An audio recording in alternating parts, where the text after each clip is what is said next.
And I saw some are prescribing 1 year theory input with 2 year practical input, which is very relevant. But we saw practically in the institute when a practical class are conducted, at least 3 to 4 hours time required, just because first is demo, second is the pre-preparation for the students, main preparation, then presentation display, and then the evaluation by the teacher.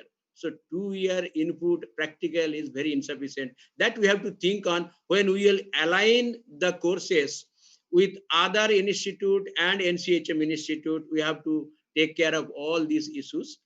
And in this regard, definitely so many points will come, so many questions will raise, and I will definitely continue till the end of this session. And Mr. Dahiya will take, Professor Dahiya will take, sorry, Professor Dahiya. Professor Dahiya is our alumni from Bhopal Institute, and really he reached to that point because of his ability, definitely. And he will lead this discussion during this session, and definitely I will participate in all the questions and etc. I will definitely, during my discussion, I will highlight main two issues. One is the regulation, because as a regulator, I can contribute better in that particular subject. And another thing is this education policy is highlighting about the transparent system, transparent education system, and education for all, quality education for all, which only come if the leadership is a good one. And during that leadership in the hospitality institute, that also I will highlight during the entire session. So Professor Daya, I'm concluding the first topic here, and over to you for next. Thank you for valuable insights, sir. I think both of you, Dr. Saroop and Ganguly Sahab, have raised valuable questions to discuss here. You see, when we are talking about national education policy, it lays particular emphasis on the development of the creative potential of each individual in all its richness and complexity.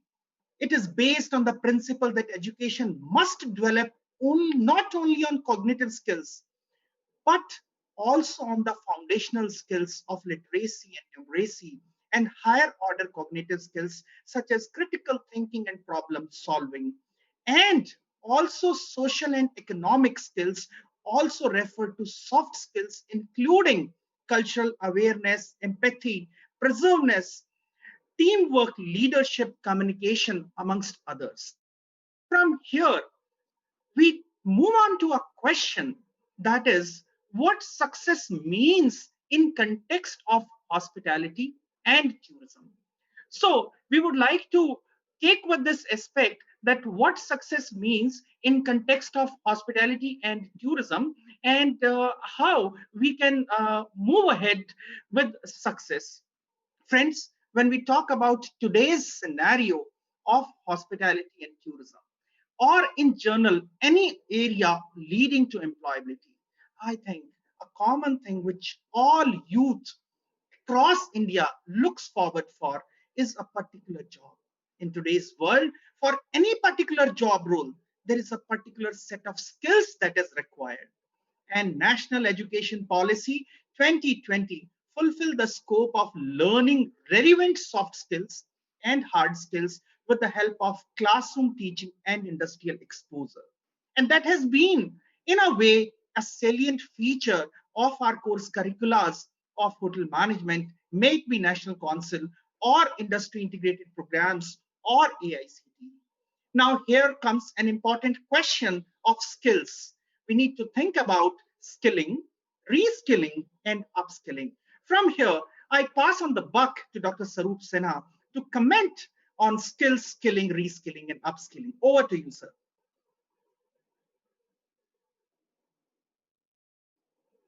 Sir, you need to unmute yourself. Okay. From where Dr. Dahiya has left, I will just give one or two examples so that we are able to understand things better. Why skilling and reskilling and upskilling, what I call as cognitive flexibility, is important. Now, skilling always doesn't mean that, okay, you need to get your hands dirty. That is very critical. You need to get your hands dirty. You need to smell the soil. Then only you'll be able to work properly.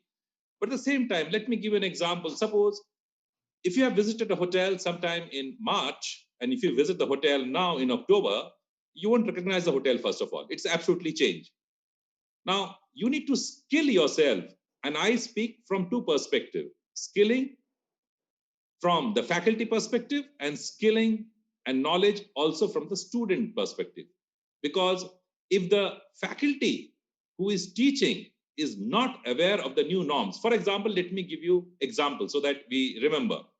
Today, the luxury words in hospitality is health, hygiene, and safety. The guest is today not looking at personalization. He's looking at something what we call as sanitization. In NITC hotels, and you also will agree with the fact that hotels have always been hygienic, let me tell you. So it is not that we have started something new. But what we are doing right now, we are taking it a step further. We are now also giving certification. The hotels are also getting certified.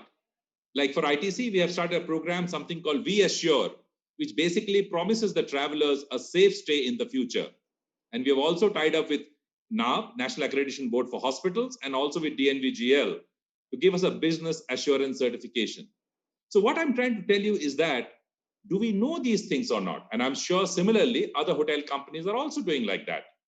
So during COVID times, we need to keep on learning every minute, every day.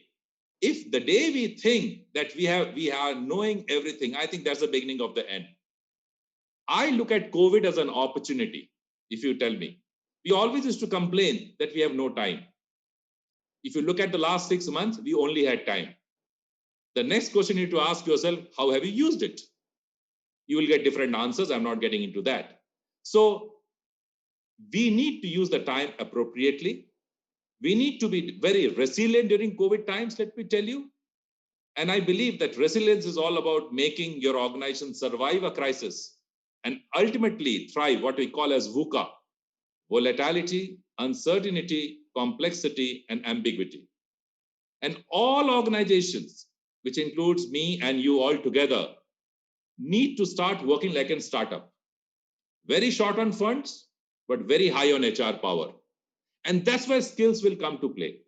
So we all need to complement each other, and learning skills, short-term courses, which I'm sure my colleague will talk about, the exit options, what the new education policy has spoken about, I think is an excellent opportunity for us to go to the industry, do it as part of an internship, come back when I need education, and then again go back and do an internship at a higher level. So what will happen is we will be able to mitigate the gap between academia and industry, which has been a big complaint all the time, that what is being taught is not being relevant, and what is being relevant is not being taught. So exposure for the faculty, like we have for the students, should be made mandatory for all hotel schools, like we have in medical colleges. Because till the time we are not going to the industry and understanding, I don't know what value will I add in a class. And as a professor, I'm sure you will agree with me that when we go and stand in a class and talk to 100, 200 students, in the first 5 minutes, you get to know whether the class is becoming interesting or I'm getting some other indication that I need to move on. So I think we need to focus on those areas. Thank you. Thank you for valuable input, sir. And I think what you have cited is so apt in today's context. And that's what is important for us to plan a roadmap ahead through national education policy. You see, the national education policy in context of schools talk about two important aspects which are indeed important to highlight before I move on to Mr. Ganguly. First, at the school level, National Education Policy 2020 mentions that the extension of midday meal program, apart from the school learners to the tiny tots, is a part of agenda. Now, rightly said by you that it can be an opportunity for hotel or hospitality people look forward to be integrated with this in terms of menu planning, nutritive aspects, and helping the government of India and the schools set up to support the nutritive values along with tantalizing their taste buds with their wisdom. Second important aspect in connect to the school education, what National Education on Policy mentions is about vocational courses programs at school level. Now, that is indeed an amazing opportunity. You see, we talked about pandemic, we talked about COVID. So when this vocationalization is going to step into the school level in a great way, it will lead to opportunities for new learners to learn for hospitality and tourism right from school level. Simultaneously, the students who are pursuing their bachelor's or master's from any university in India, they can look forward for career opportunities in school teaching for vocational subject of hospitality and tourism. But then there is one thing which is a challenge here for us, and I think when we all are talking about skilling, there needs to be some regulation formulations from NCHM, Ministry of Tourism, Government of India, or higher education authorities, that when we are talking about skilling, the entrants who are going to step into either into skill education or schooling should have some experience of 2 years or some years with industry and then stepping up into skilling. And then there could be possible collaborative ways to integrate with industry and sharpen the skills of the future citizens of the country. With these, I again welcome Mr. Ganguly for his words of wisdom on skilling and education. Over to you, sir. Thank you, Professor Daya.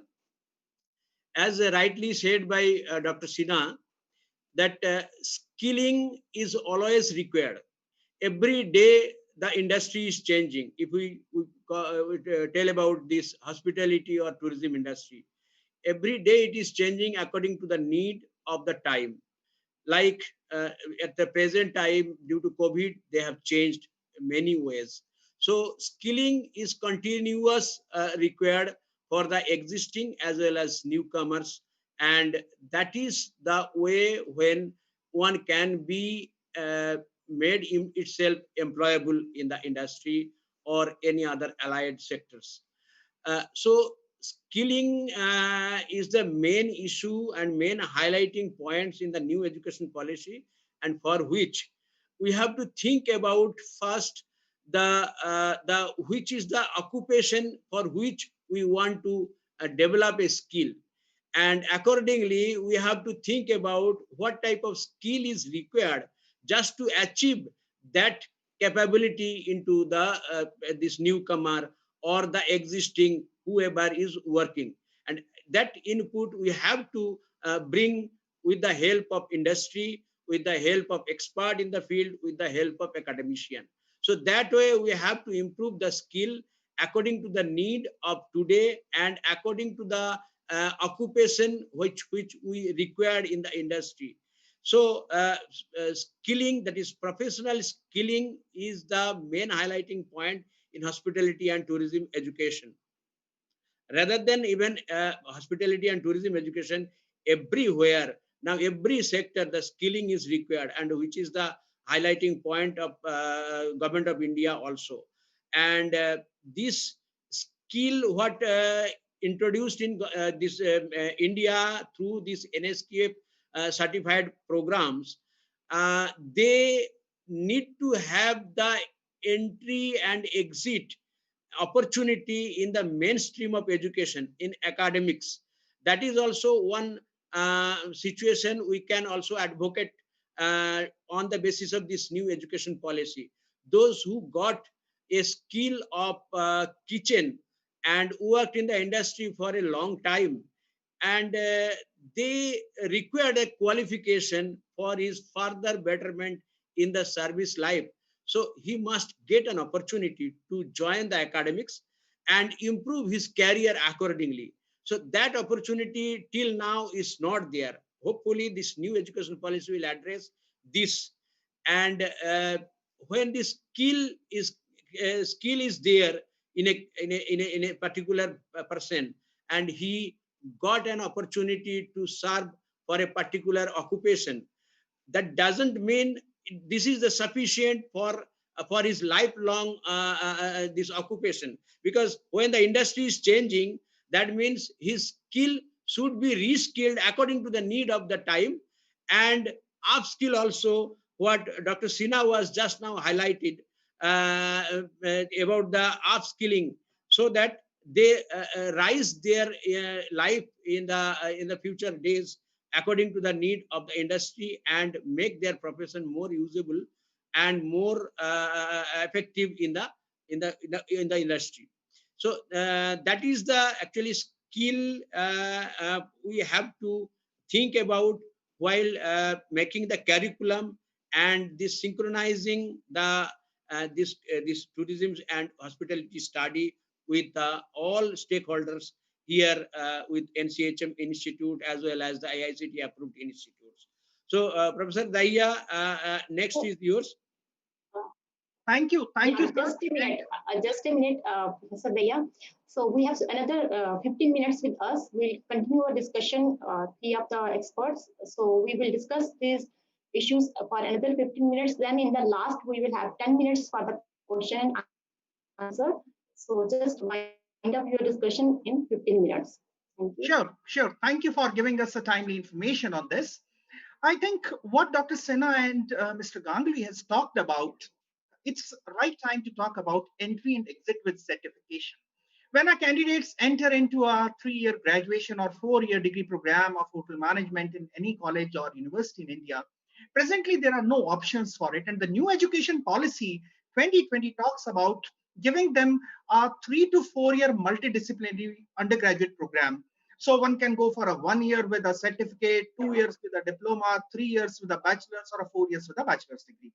Here, National Council and IGNOU can play a leading role, because IGNOU has been pivotal in associating with National Council and awarding degrees to hotel management students. So I think it can be a new program to be taken up by IGNOU as a leading university to go ahead with such certification of 1 year, 2 year bachelor's degree and a 4-year degree with research. Interestingly, when we're talking about major area of employment, I remember whenever I talk to our industry friends, particularly Dr. Sarup, we say that, sir, there are no employability opportunities, or there is a paucity. And he says that you give me people, provided they should be talented or they should be with skills. And students have a question that, sir, if I have to join as a steward or a waiter in a hotel of repute, why should I pursue a 3-year or a 4-year course? Why shouldn't I go for a 1-year program? And another interesting issue that comes, which is a salient feature of this new education policy, is about changing the mindset of people. Undermining or knowing things are two different aspects. We need to first determine and know thyself. Am I really keen to pursue higher education, or am I looking forward for employability? There have been instances or cases people have been pursuing graduation, they have pursued it, or post-graduation, and thereafter they don't know what to do. So this new education policy gives opportunities to the learners that they can look forward for defining their short-term goals, entering into a certificate course, going for employability, come back, attain more education and skills, and then move on. So it would be apt to say that this is going for vocationalization of education and hospitality and tourism in this context. Now, before I move on to Dr. Sinha, let me share that in this vocational system, there would be an aspect of minimizing the ratio of dropout students of 10th and 12th. And with the help of NSQF, the students who have done their school education with vocational stream can get the benefit in the admission process. Knowledge of defined skill set will help the students for placements. Let's go with quick industry views from our expert, Dr. Sarup, that what he has to say about vocational education quickly before we move to the next aspect of our discussion. Over to you, sir. Coming back to vocational education, I'm sure each one of us will agree, in travel and tourism industry, it's a skill-based industry. And every person is unique. We need to appreciate that fact. There's a beautiful quote which says, give man a fish and you will feed him for a day. Teach a man to fish and you feed him for a lifetime. I think we need to teach each and every colleague of ours with a skill. And not necessary that everyone needs to be a general manager, as Dr. Daya very rightly said. Maybe I'm not ready. Maybe I don't want to become that. And you know, hospitality is such an industry where even if you're a receptionist, maybe you work, you need to know marketing, you need to know about the city. So your understanding of the history also has to be there. You should be able to communicate better. You need to have good communication skills. You need to have a better understanding of the finance also. So what I'm trying to tell you is that it's not an easy industry to work in. It's up to us as to how do we put this industry in front of other people. And remember one thing, that when we are looking at the industry from the vocational perspective, for us in the hotels, we need to look at two stakeholders. One is the internal stakeholders, other is the external stakeholders. For us, the external stakeholders could be our customers. And for us, the internal stakeholders could be the employees. And training is such an important thing. Let me tell you, the amount of training we have done in the last 6 to 7 months has been phenomenal, because everything is new. From the way we do a check-in, from the way we do a checkout, it's all new. And vocational training, let me tell you, will make you confident. Dr. Sinha, your video is not on. My video is on, ma'am. Dr. Sinha, your video is not on. No, We it's can't on. see you, Dr. Sinha. So Okay. maybe some network issue. We can't see Network you. issue. Yeah, network okay, issue. Please continue. Yeah, it's on. It's on. Don't worry. So what Yeah. we need to do is that even when we do vocational training, we all need to look at one aspect of consumer experiences. That in today's scenario, having a good skill is always an advantage. And if you are able to understand the unexpressed needs of the consumer, this is going to be a very, very powerful tool. But that will only come if you have the skill sets in you. Over to you, Dr. Daya. Thank you, sir. Since we are quite near to our time, before I move to Mr. Ganguly, there is a very interesting thing that comes to my mind. You see, we need to look ahead for value addition now, and that's what this new education policy has been paying emphasis on. The rich heritage of ancient Indian knowledge has been a guiding light of this policy. And the aim of education in ancient India was not just the acquisition of knowledge as preparation for life in this world or beyond schooling, but for complete realization and liberation of the self. World-class institutions of ancient India, such as Takshila, Nalanda, etc., set highest standards of multidisciplinary teaching and research and hosted scholars and students from diverse backgrounds and countries. Now, this Indian system produced scholars like Charak and Sushrut. Even when we talk in context of culinary, food, hospitality, there are different facets of food and hospitality mentioned in Charak Samhita and Sushrut Samhita. Then, the rich legacies to the world heritage, these must not only be nurtured and preserved for prosperity, but also researched, enhanced, and to put on new uses through our education system. And we in hospitality and tourism can make use of it. Therefore, the elements must, of course, be incorporated in Indian manner and style, taking into account the local and global needs of the country, and with respect and deference for its rich diversity and culture. In instilling of knowledge of all India and its varied social, cultural, and technological needs, it is imitable artistic language and knowledge traditions and its strong ethics in India's young people is considered critical for purposes of national pride, self-confidence, self-knowledge, cooperation, and integration.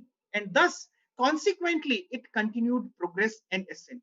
So here comes important aspect for us to consider that what value addition we would be doing in connect to hospitality and tourism, keeping in view the national education policy of India into consideration.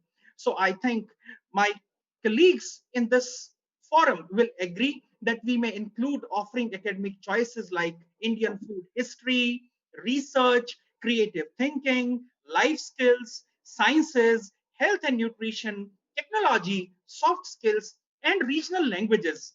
I move on to Mr. Ganguly, but here a small thing to mention. You see, a very small step. We have so many IHMs in India. How about adding a value-added course on language that the learners who are studying at IHM Bhubaneswar, they learn Odia. The learners who are studying in an IHM at Kerala, they learn the language of that place. The learners who are studying at Dadar learn Marathi. The learners who are there into IHM Bengal learn Bengali, and so and so. All what is needed is a strong willpower and commitment.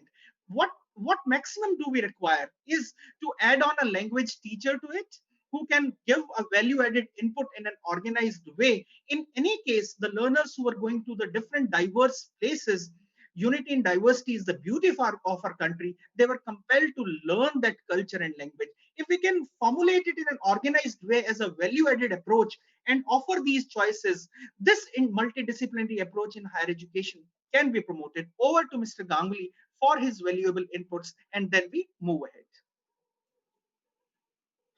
Thank you, Professor Dahiya.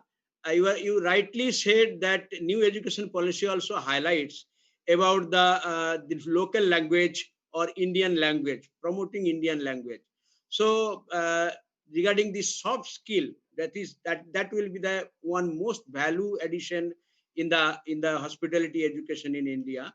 So till now, what we used to do, the non-Hindi speaking students are going for soft skill to know Hindi, and whereas the Hindi speaking people are going for a spoken language in English.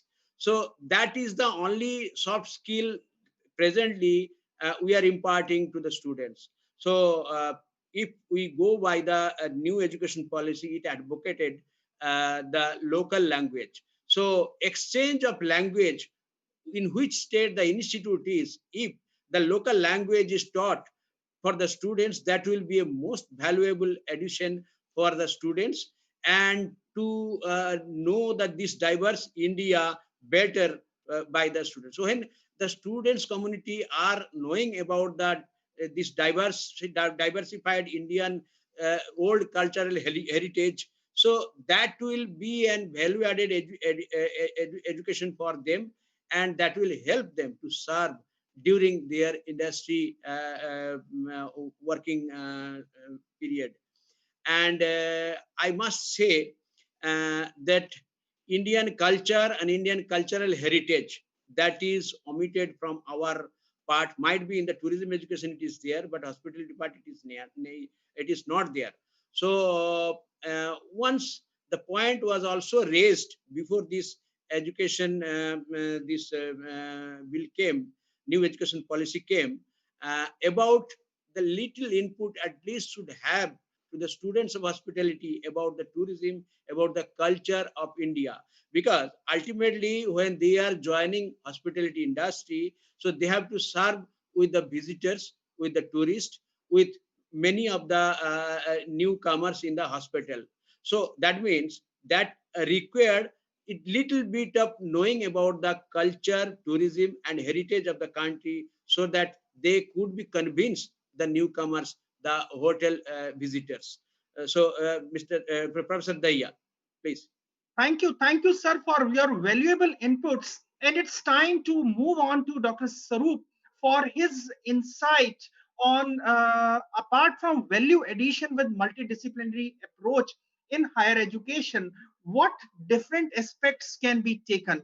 And I think he is an apt man to talk about developing research ecosystem with industry integration. You see, we may look forward for offering 4-year degree and upgrading 3-year programs where IGNOU can play a major role, hosting research seminars, workshops in curriculum.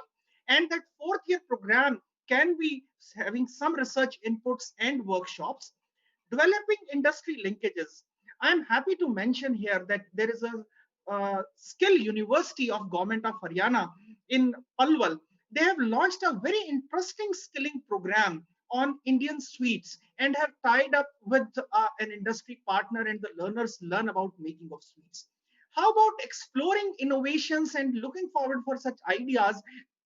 National Council, IGNOU, MD University, Rohtak, or other leading institutions in hospitality and tourism collaborating with industry to offer short-term course, developing industry linkages, setting up some benchmarks and introducing these courses which can lead to promotion of innovation incubation and opening of master's program for multidiscipline entrants. I think Taj, Oberoi's, Hyatt have no issue to take management trainees with any graduate background.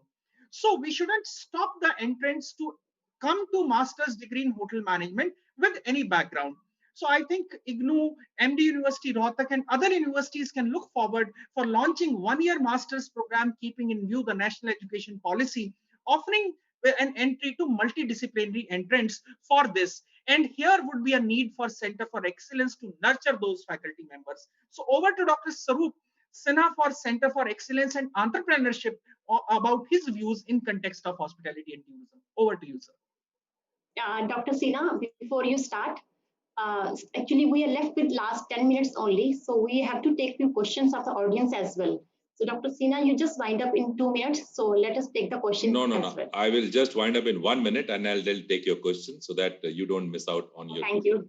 Okay, so I will not get into nitty-gritty and detail. I think Dr. Dahiya has said it all, but my only two-liners will be that entrepreneurship is one thing which needs to be incorporated in our curriculum for a simple reason that when we talk about entrepreneurship, multiple people will say multiple things. Some will say ideation is important. Some will say business model is important. Some will say team building is important.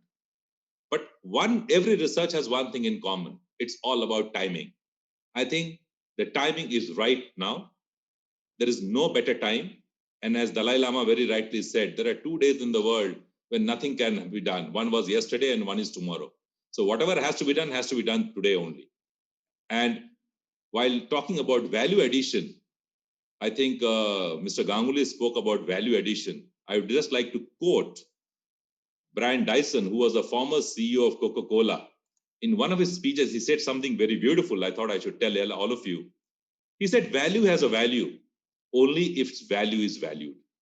So I think we need to all understand and use this opportunity given by the National Education Policy in the right earnest. Over to you, Dr. Sharma. Yes, thank you so much, Dr. Sinha. And now, like we have discussed all the important issues, and our resource person, you all deliberated very nicely. You have shared your valuable thoughts, and we have also seen your this PPT as well. So now, in the last, we have few questions from our audience. So let us take a few questions. So first question is, like due to COVID-19, there has been decline in jobs and enrollment of learners in hospitality education. So what are the career opportunities in this sector, and how can National Education Policy 2020 can help in this regard? So this first question is to Dr. Sinha. So please. Okay. First and foremost, I don't think that there's a decline in jobs. Okay, that's my way of looking at it.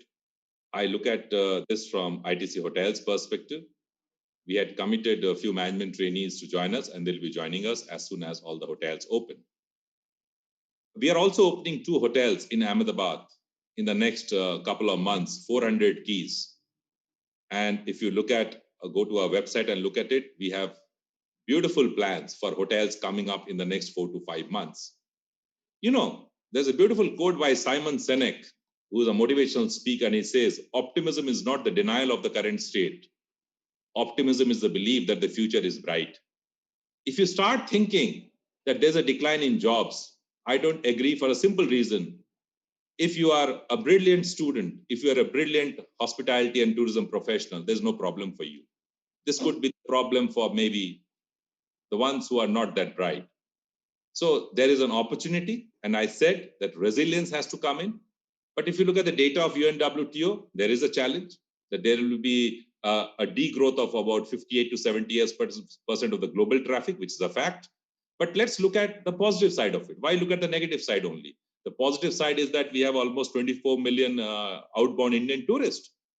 Well, let's focus on those, the positives. It also says, McKinsey also says in a study that it will take 4 to 7 years to come back to 2019 level. Now, these are all facts and figures which are coming up. And I will give you one small example as to how United Kingdom is working towards reviving travel, tourism, and hospitality industry. I was reading one news article of the Chancellor Rishi Sunak, and they say that they have come out with a beautiful initiative, Eat Out to Help Out. It is for restaurant and hoteliers actually. What they do in UK is that it happened sometime in the month of July, August. What they said, everyone who visits any restaurant or hotel, they need to pay only 50%, and the other 50% will be paid by the government. I'm not sure whether it is applicable in India or not, but somewhere down the line, I think policymakers need to take these steps. We all, each one of us, need to work a little more extra harder to make our incredible India a little more incredible.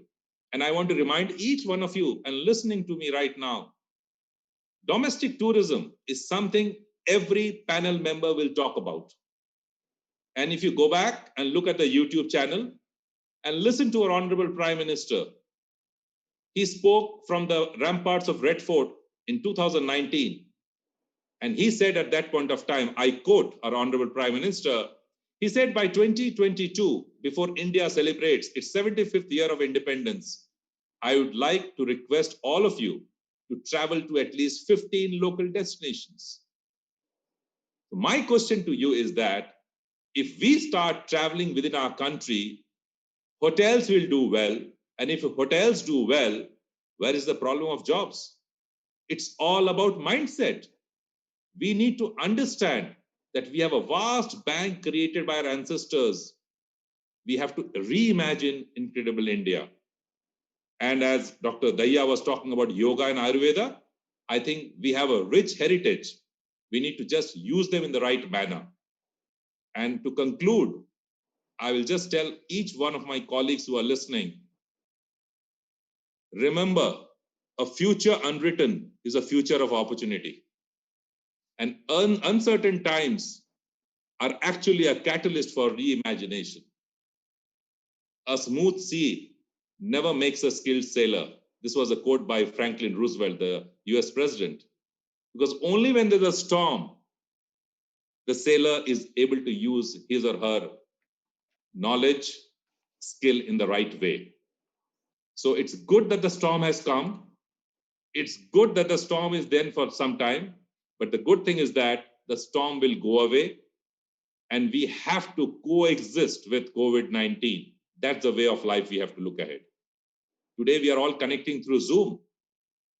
Many people had never heard about Zoom in March or February, but today everyone knows. So in conclusion, I can only tell you that I'm sanguine that the travel industry will return to its normal. But the only change will be that the consumption pattern of our guest will shift towards buying experiences. And each one of us very proudly should stand up and say, we are waiting to welcome you back to our own country. I think that's the only way things will improve. Thank you. Thank you, Dr. Sinha. Yeah, so there are more questions also, but it's already going to be 4 o'clock. So we are not going to discuss the rest of the questions. So I thank all my panelists, like the resource person of my session, Professor Ashish Daya, Dr. Swaroop Sinha, and Mr. L.K. Ganguly. Thank you so much for sharing your valuable thoughts with us.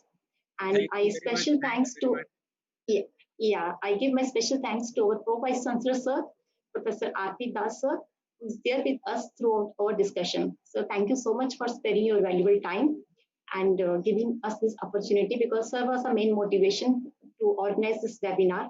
And thank you so much, sir. So now just after this session, there is another session. It's already going to be 4 o'clock. So our next session is the fourth session, which is on tourism and hospitality education, the way forward.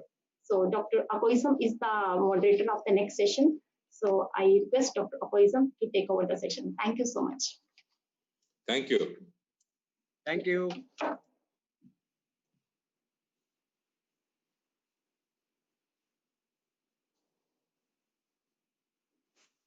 Dr. Akoisam, you please unmute yourself. Okay. Thank you, Dr. Sonia, for your session was wonderful with eminent speakers. Today, this is the concluding session. And since morning, we have the inaugural session, then we have a session on tourism education. We have a session which Dr. Sonia has just concluded on hospitality education. From here, we had discussed the relevance of the national education policy in this two sector. Now to move a step ahead, that is the theme of this session. It is tourism and hospitality education, the way forward. So here we need to look into what are the practical and the concrete steps that we need to take, like whether we want it to be incorporated into the syllabi, because tourism, as you know, it has already been there from class 9 standard onwards. CBCS schools have already have it as a vocational course. So right from there, how do we incorporate the fundamental guidelines which has been given in the national education policy? That is what is important. And this session has been specifically dedicated to how do we incorporate all this thing, the practical ways. So I have with me 4 experts, resource person, panelists, per excellence in their own way, and they have contributed so much, both tourism and hospitality education. We have Professor Manjula Chowdhury from the Department of Tourism and Hotel Management, Kurukshetra University. She was also the former director of the Indian Institute of Tourism and Travel Management and has been in various committees and herself in editorial boards of international and national journals. Then we have Professor S.K. Gupta, who is currently the director of Center for Mountain Tourism and Hospitality Studies, HBN Garhwal University. And we have with us Professor Sampath Kumar Swain, who is again the head of Department of Tourism Studies, School of Management, Pondicherry University. 3 academics, and we have 1 hospitality practitioner, I would say, Mr. Lalit Nirula from the Nirula family, a family which has been in the hotel and restaurant industry for the last, say, about 80 years now. And he has also the Nirula company for roughly about 40 years, or almost 40 years. So as a alumni of Doon School, and from St. Stephen's he got a degree in economics and then a hotel management degree from Cornell University. So all 4 panelists in my session, if you look at their combined experience that they have, we don't need to really introduce them. They're stalwarts in their own in their field, and someone that we highly regard.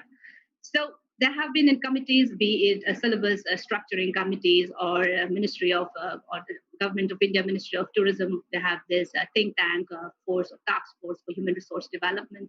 All 4 of them have all been part of such committee, and it is my privilege to welcome all of them in my session. We will spread out the session in such a way that we start with each panelist talking about 15 to 20 minutes, and then last we will conclude with a panel discussion or a question answer session, and thereafter Dr. Paramita will be giving the vote of thanks. So I would want to request Professor Manjula Chowdhury to please address and give her inputs, and to give you a very interesting note on this. Professor Chowdhury was a little reluctant to come because she was not able to spare the whole 1.5 hour session. But we had to personally request her because she feels if she was there for 10-20 minutes and then she leaves, it will be an insult to the other panelists. And we really salute you, ma'am, for this thought. But on our insistence, she has actually agreed. And then we said, so she'll be here till 3:30. So I, on behalf of her, I want to ask all the panelists and all the audience to excuse her after 3:30, but ma'am will be here through 3:30. So thank you, ma'am, for giving us your valuable time. And it is the stage is now yours. You can now address the audience, please. Yeah, thank you very much. My co-panelists, I can see all of them are familiar, and organizers, a very good afternoon to all of you, and thank you very much for inviting me here. Though she said that I was a bit reluctant because my schedule got messed up, and I was not able to find the time. But it's always a pleasure to listen to all of you, and I wanted to be here for the complete 1.5 hours so that I can get to know everybody's opinion. Like the topic that they have given is very, very interesting as far as this new education policy is concerned. It's a very comprehensive and a large document, and we are still to get the implementation plan either from the government of India or the state governments. We are still deliberating upon the policy issues, trying to understand it. How is it going to affect the education in general, or the different components of education like tourism and hospitality education? The theme itself is very interesting. Until now, I have been talking about only a NEP in general. This is the first time I've applied my mind to how it's going to affect the tourism and hospitality education in general. So kudos to IGNOU for taking up this theme. Maybe this will be very, very useful for each one of us because we all work in this particular vertical. Though the field is very, very vast and the whole education policy has a large number of chapters, but I have particularly taken holistic and multidisciplinary education because this is one component on which I am a member of the state government committee. Like Haryana state has formed an implementation committee for the purpose of NEP in the state.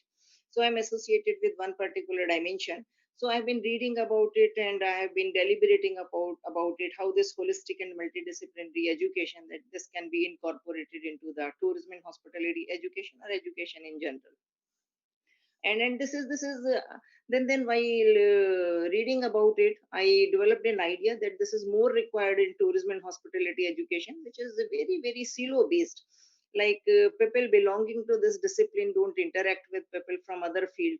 So there's this especially tourism happens to be a multidisciplinary area. Hospitality too is, but of course it is lesser multidisciplinary in comparison to tourism.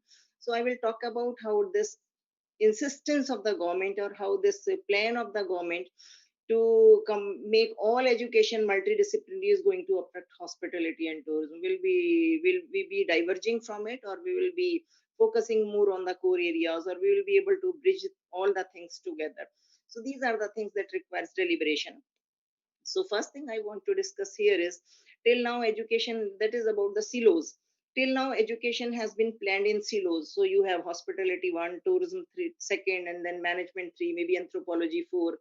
And there has been very, very little interaction between these silos. So these silos have been created according to the discipline, like as I told you.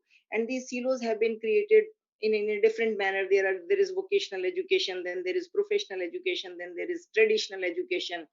And particularly tourism and hospitality has borne the impact of it, because we are still not clear whether we come under UGC, we come under AICT, or which we come under which particular body. So much categorization has been done. Everyone is confused, and education is being given in different perspectives. So it means if we have to go for multidisciplinary education, these silos have to go. Everything has to be integrated. So you will not have a one diploma in hotel management and another bachelor's degree in hotel management. It will be the same thing. You teach for 1 year, you give them certificate course. You teach for 2 years, you give them diploma. And then you teach for 3 years, you give them diploma. And you teach for 4 years, you give them advanced diploma, or maybe the degree with masters. So I mean, it has turned everything upside down, the existing pattern of education. So one thing is, this integration is going to come, and like between professional, vocational. Education is education. It will not be vocational or professional. So everything is going to merge into one particular degree. Another important thing is, like I don't know how the independent institutes which are teaching hotel management, which are teaching tourism, which are going to survive. Because in this education policy, the insistence of the government is that every educational institute has to be multidisciplinary. If it is multidisciplinary, then what is the fun of having a one particular sports university, or a tourism university, or a hotel management college, or a tourism college? It has to be multidisciplinary. So it means that traditional universities which are running a number of courses, they will have a leverage in imparting the education. So how it is going to affect this education? Like you have to decide the core subjects that can be taught to the student either in hotel management or in tourism. For all the other subjects, the other departments of the university will take care. So tourism or hotel management people don't have to jump into it. It will be taken care of by them. And a student will have a choice. Look at the flexibility that has been given in the name of making it multidisciplinary and holistic. I mean, there can be entry and exit at every level. So multiple entry, multiple exit, you cannot bind them for 1 year. So you cannot say I am having 30 seats all full. You never know whether all 30 will remain after 1 year or not. This will also improve the quality of education, because after 1 year, if the students is not satisfied, they will move to migrate to another education for the second year. Not satisfied, they will migrate to the third institute for the university for the education. This is going to be very, very challenging for all of us. And apart from that, they have also given the option of that you can also learn from open sources like swam or online courses, and permission has been given to a large number of universities for offering online courses. So a student can earn credit online, a student can earn credit offline, they can earn credit in one university, they can earn credit in two universities. I mean, the whole system is going to be so digitized and digital based, but it in fact the central point is the student only, central point is learner. It has to be learner focused. So I'm not sure how prepared our institutes are for making this type of investment. I told you that multidisciplinary university will naturally have a leverage as far as this point is concerned. Another important thing is, like, we have been keeping this internships and summer training in these hotel management and tourism courses. So work integration becomes essential. But now students don't need our summer internship or this work integration programs. After 1 year, they will go for the job. They do the job for 1 or 2 years. They come back. They take entry in the second year. So the whole model is the existing models are being dumped in favor of the new models, and I believe these models are going to be very, very effective. Another important thing that is coming is, in fact, state of Haryana is taking an initiative in it.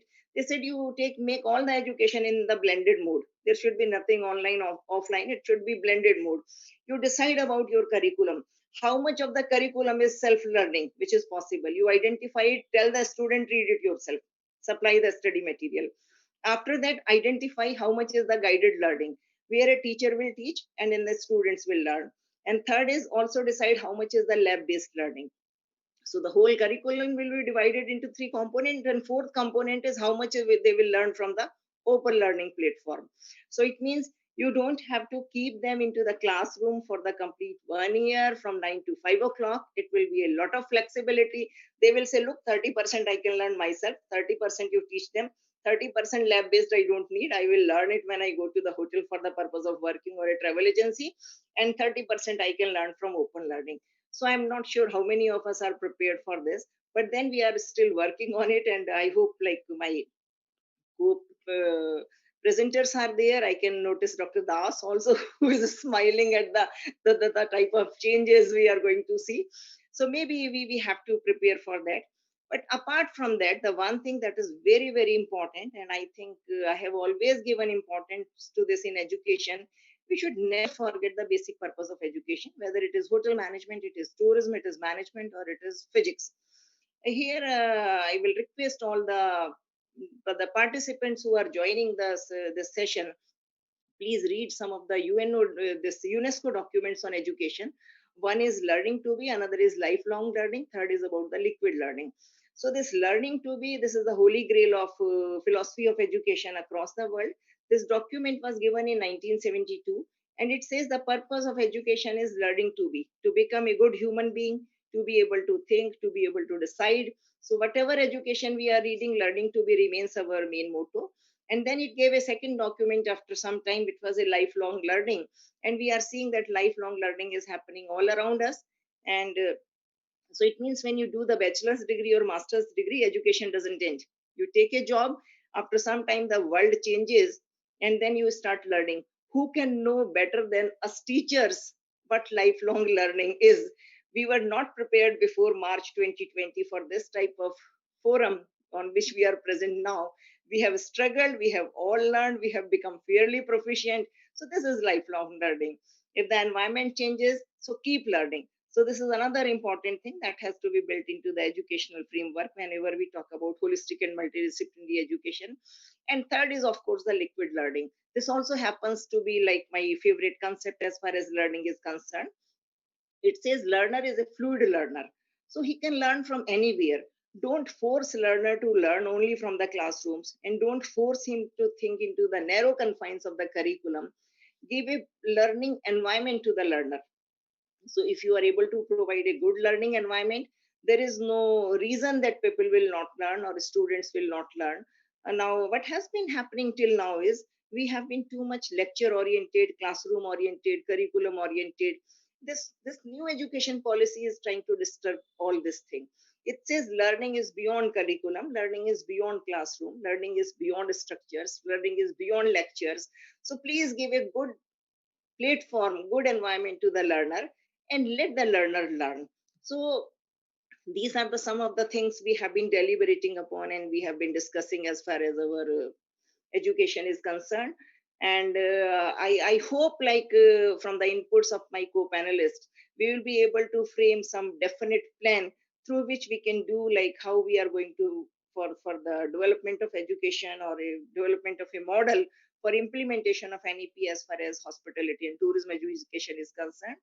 And I will close my lecture on a note, like I begin, like tourism and hospitality education is one area which is going to be hugely impacted by this NEP. Other disciplines are going to be much less impacted. So we should all prepare as colleagues, as co-workers in this field, and we are hope we will all emerge stronger, and education will also emerge stronger with the implementation of new education policy. So thank you very much. I will be present for another 15 minutes to listen to whatever deliberations are to be done. After that, I will quietly leave. Thank you, and thank you, everyone. Thank you, ma'am. Thank you so much for your input. And whether you live quietly or not, the thought that you have left with us, it will be integrated in the policy, whatever documents that we will be framing after this webinar.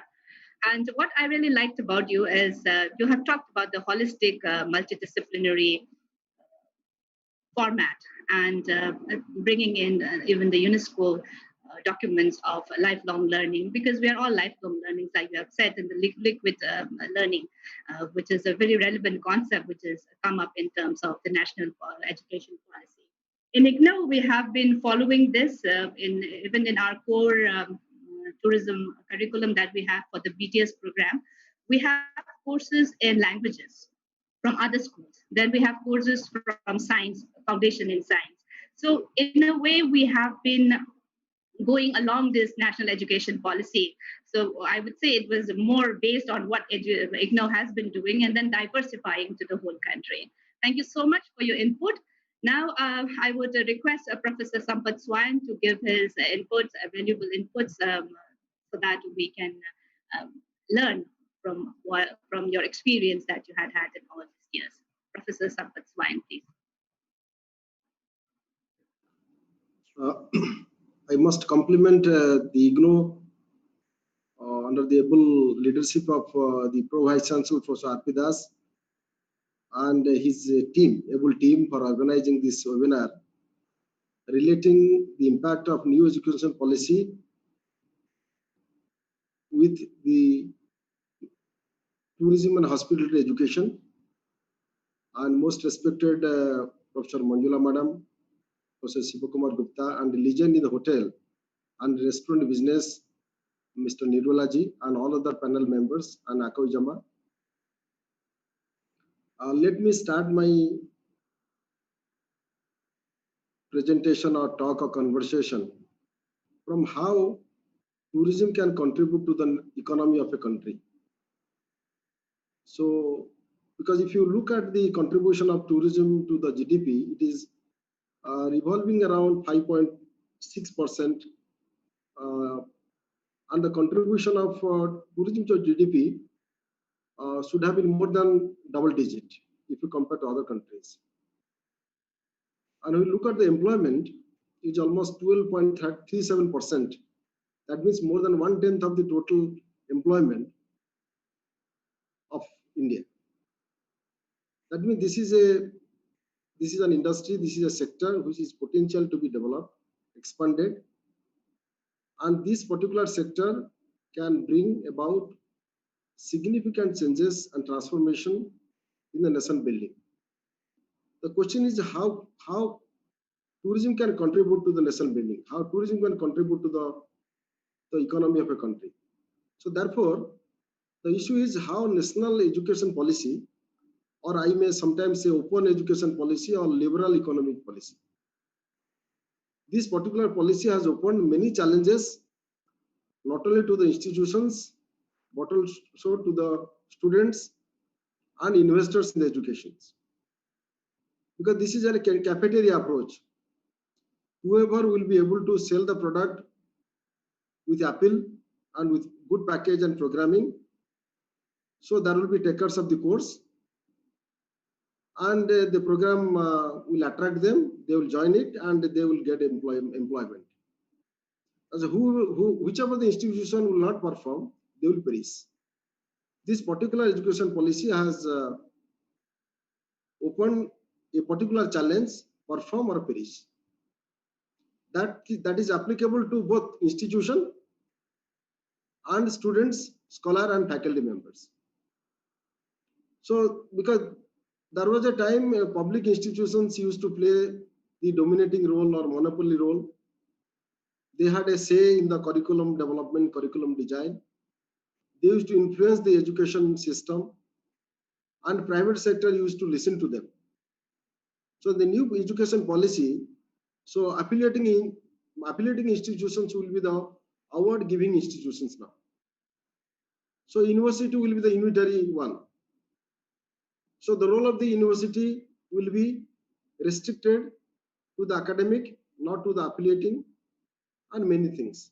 So new education policy with regard to tourism and education, tourism education or hospitality education, I must say that tourism is a subject which can largely and hugely be benefited by the national education policy. Because this particular subject or discipline which got evolved from various subjects. The very basic nature of the tourism is interdisciplinary or transdisciplinary. Because tourism, most of the theories and the systems which have been contributed by the theorists from other subjects, other fundamental social science subjects, humanities. So therefore, the issue is, can tourism compete with other subjects? Because if there are 20 choices before a student, can a student select tourism as a superior subject as compared to engineering, medicine, or statistics, or mathematics, or physics? Because what we have been experiencing for the last 40, 50 years, since the tourism education got introduced in India and in the world, that the tourism became the last choice, has become the last choice of the students to do the career.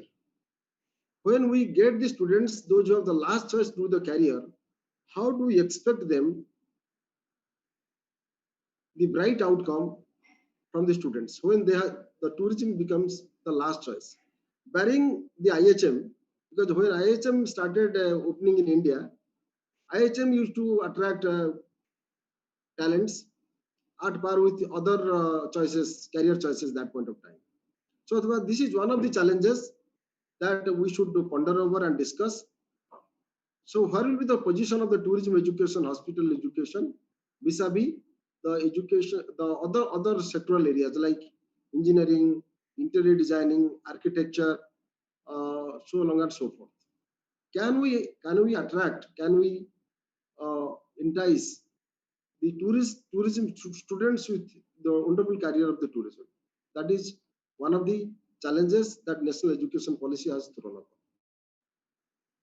The second issue that we almost all should discuss is that how tourism students can be employable, how tourism student can become leader. Because the issue is, when we get the majority of the students, they find tourism as their last choice or the last resort of the career. So the question is the process, input, process, and output. So when you get the students of this mindset, this passion, this state of ambition, or this state of expectation or desire, how can they be processed? How can they be trained in the classrooms? Because tourism is a professional and vocational program that we have been deliberating and contemplating since the morning.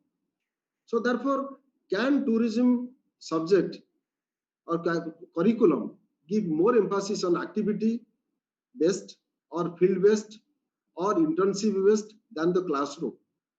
What we have been doing now in the typical tourism program is we give maximum time in the curriculum, the classwork, mostly the theoretical knowledge. So this has created the gap between the education and the knowledge and the skill. We give them certificate without giving them the ability to work. That is called the knowledge. They have the certificate, they are educated, but they are unemployable. So therefore, if tourism education will try to open the opportunities for the students to do for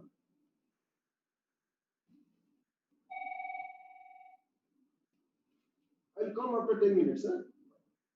Yeah, come 10 minutes.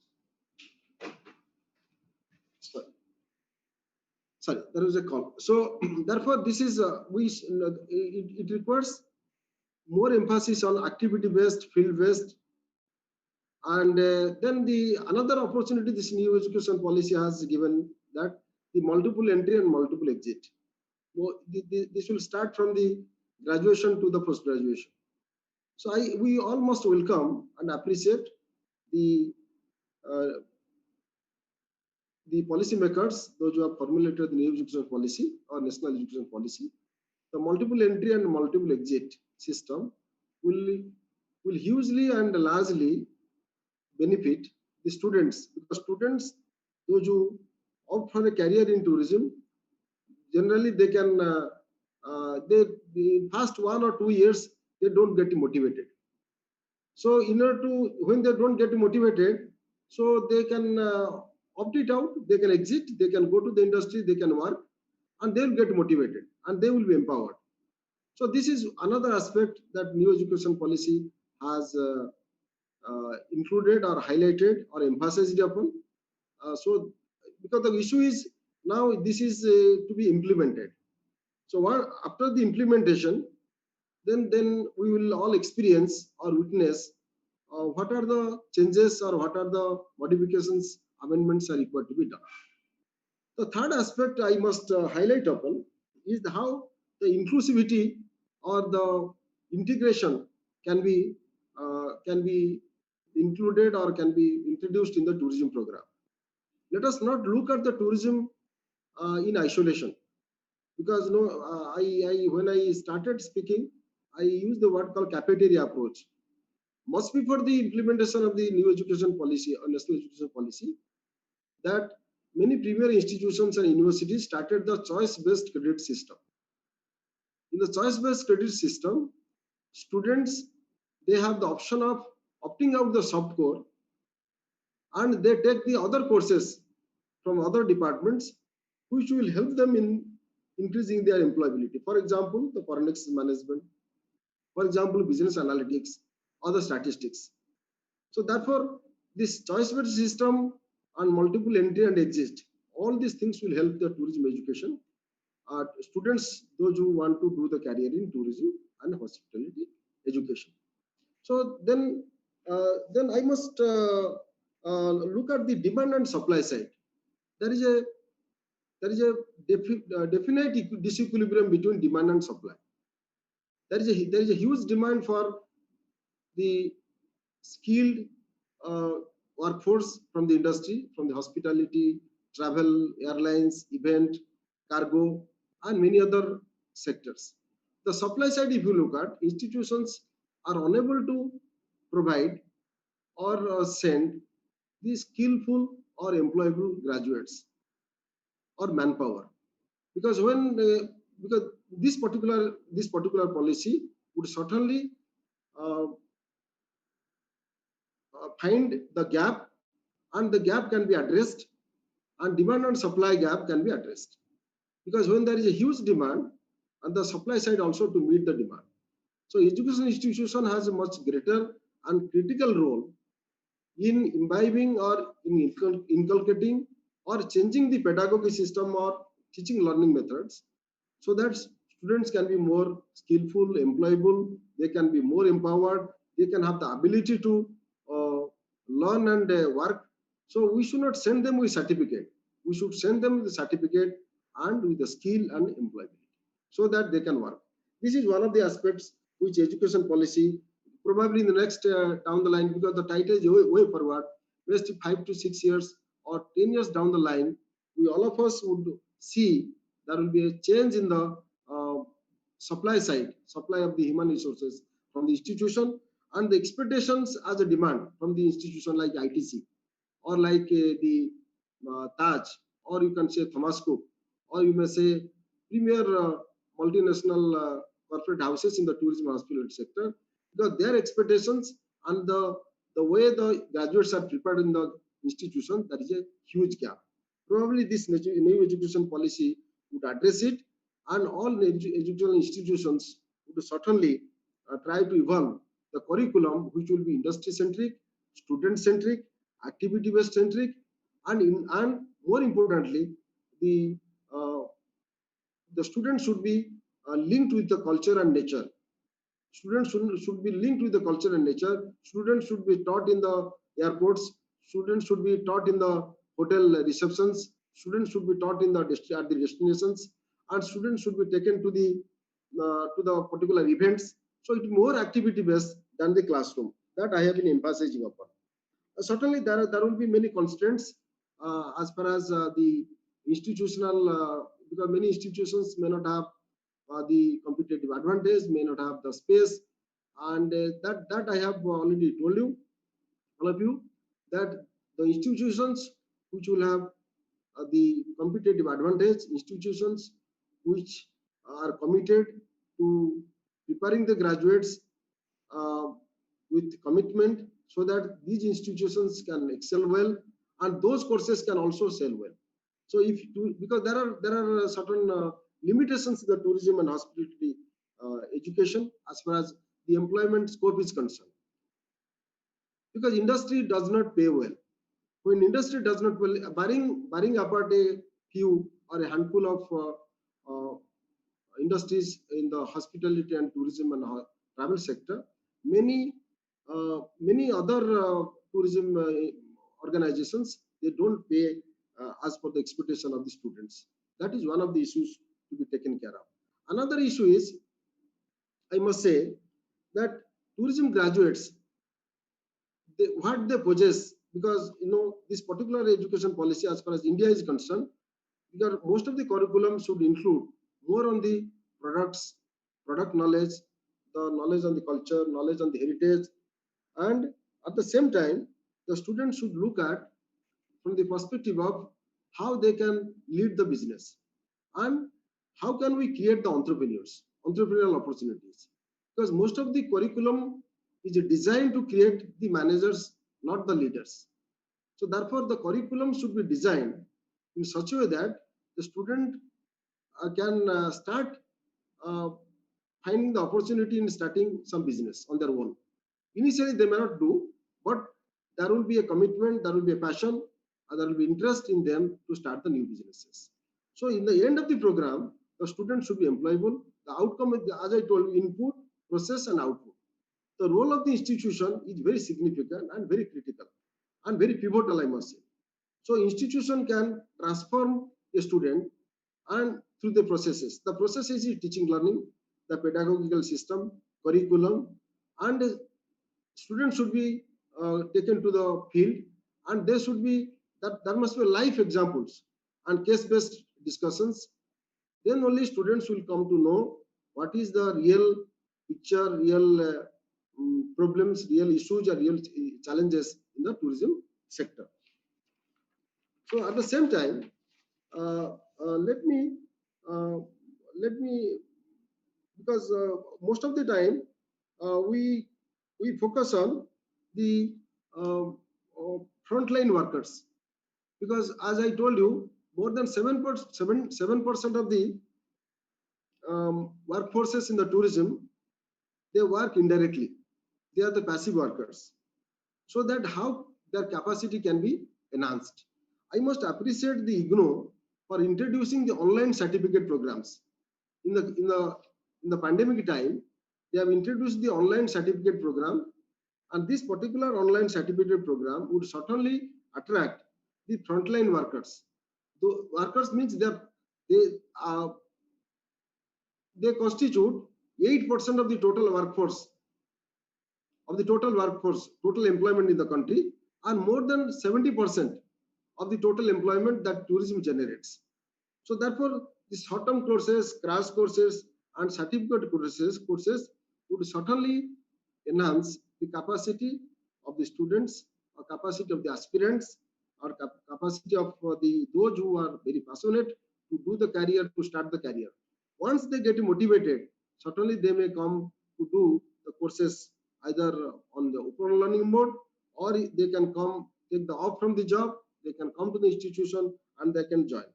So with this, let me concise what I'm trying to tell all of you, that new education policy has not specifically highlighted on the tourism education, except that students should be taken to the destinations or places of tourist interest. This is exclusively for all categories students, even an engineering student, even a medical student, even a student of architecture, student of physics must visit the places of interest. So the implicit meaning of the 22.12 point of the new education policy is that India is gifted with a vast and wide varieties of attractions. The students should go and see it. That is a different aspect. But as far as tourism education and hospitality education and travel education or airlines education are concerned, there is a gap between demand and supply. And in order to address the gap between the demand and supply, the role of the institution is very insignificant. So institution should improve the quality of the teachers, improve the quality of the curriculum, improve the quality of the supporting services or facilities and amenities, so that student can find an atmosphere or an environment where teaching learning can be beneficial to him, and he can be a leader, and he can leave the campus with the flying colors. That is called the job. How an institution can attract more number of the recruiters to the campus, that is the success of a particular program. If an institution does not attract, or the institution is unable to attract the recruiters to the campus, probably there is a problem in the curriculum, there is a problem in the teaching learning, there is a problem in the positioning, there is a problem in the branding, there is a problem in the linkages. So therefore, these are the problems to be addressed, to be studied, or to be identified, or to be attended to. Then only the tourism education can sail well. Before I conclude, let me take only one half minute time, that tourism education or tourism course can compete at par with all other courses if the tourism as a business, tourism as a sector is given thrust in the policy and program. One. Secondly, if there is a linkage between industry and institution, so that what industry requires, the curriculum can be designed, and what institution teaches, that will be at par with the expectation of the industry. Then only there will be a sustainable linkage, continuous linkage between institution and industry, and students can come, join, get the placement, and they can be the brand ambassador of the program. Thank you very much. Thank you, Professor Swai. Thank you for highlighting and addressing the issue of gap between education and knowledge, and demand and supply. And you have also talked about the multiple exit and entry and exit, which I would say IGNOU has also been following, because in our Master of Tourism and Travel Management program, we have a number of GMs of hotels at the level, at the GM level and all, who have enrolled in the MTTM program. So we have the entry-level students also after their graduation. Then we have experience. There was a chef who was there for 30 years, and then he enrolled, and then it was a wonderful experience that we had with him. And they are, as a student of MTM also, they also contributed to our content development. So that has been a wonderful journey for all of us here in IGNOU.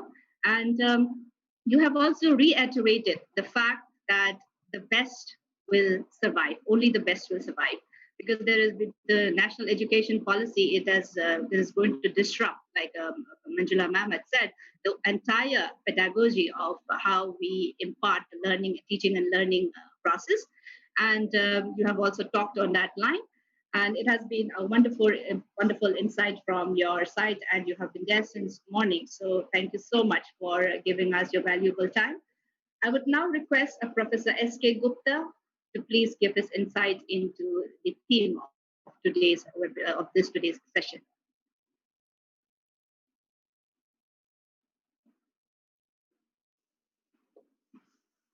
Good afternoon to you all. Yes, I am audible? Yes. Good afternoon to you all. Professor R.P. Das, Pro Vice Chancellor, IGNOU, Dr.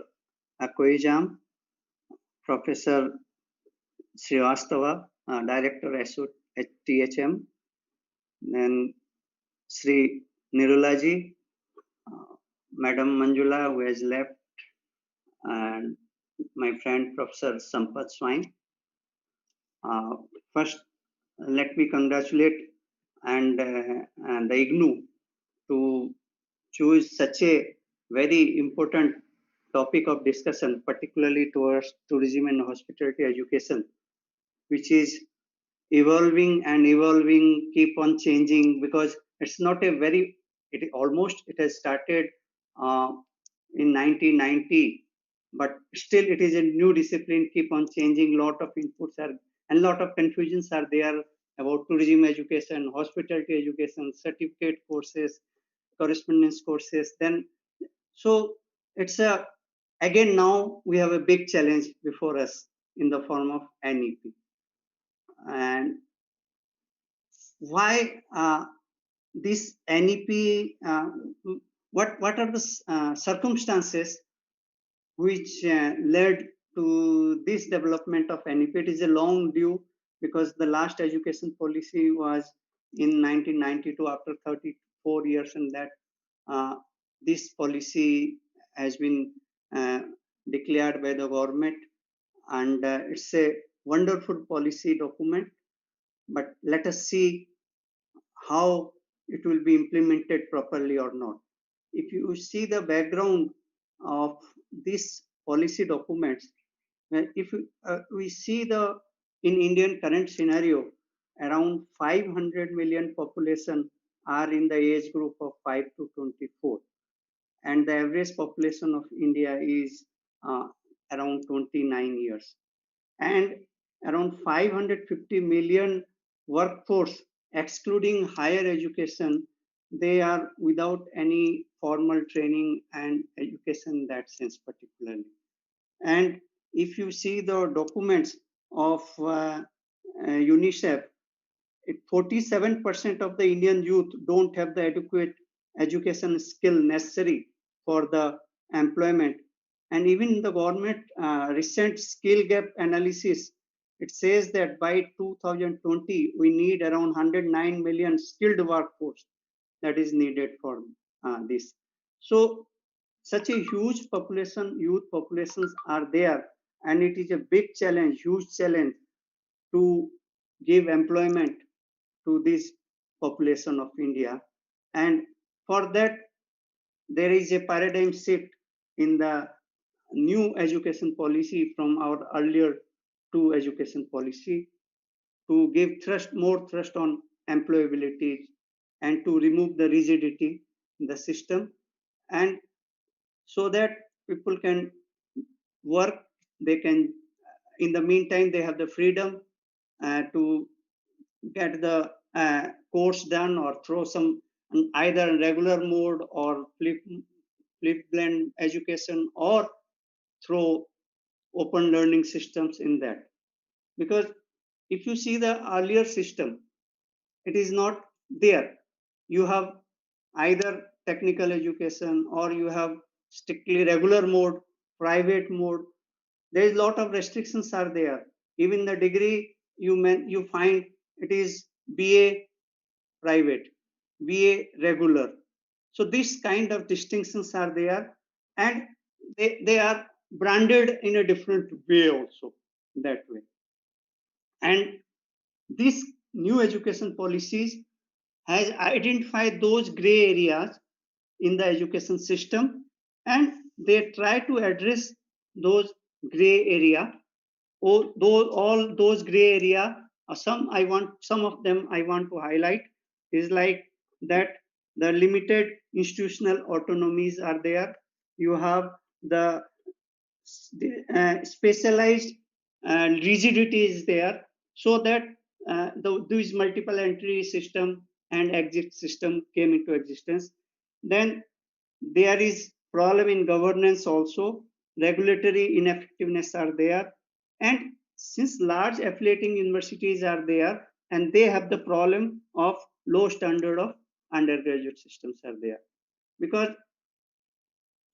few universities like from our part of the world, it's a huge affiliating kind of universities are there, and lot of private education institutions are there. They are not being regulated on that aspects are there, and there is a huge challenge for them if they are become independent institutions, like Manjula madam told.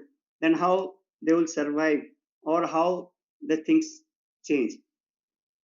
If we'll talk about tourism particular sector, so over the last 70 years, tourism has involved, find a gradual and drastic change, and it become one of the fastest growing sector of the economy in the world, particularly. Even in terms of employment also, the rate of employment is 1.5 times more than other sector of employments in that way. And forget about the international sector, it is the tip in the iceberg.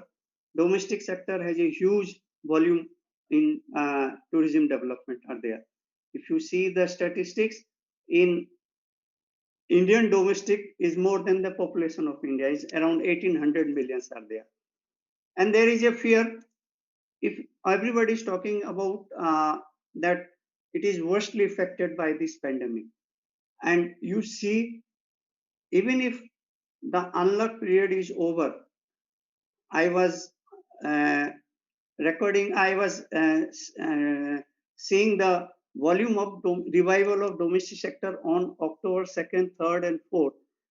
It is October 2nd is holiday, October 3rd is Saturday, and 4th is Sunday.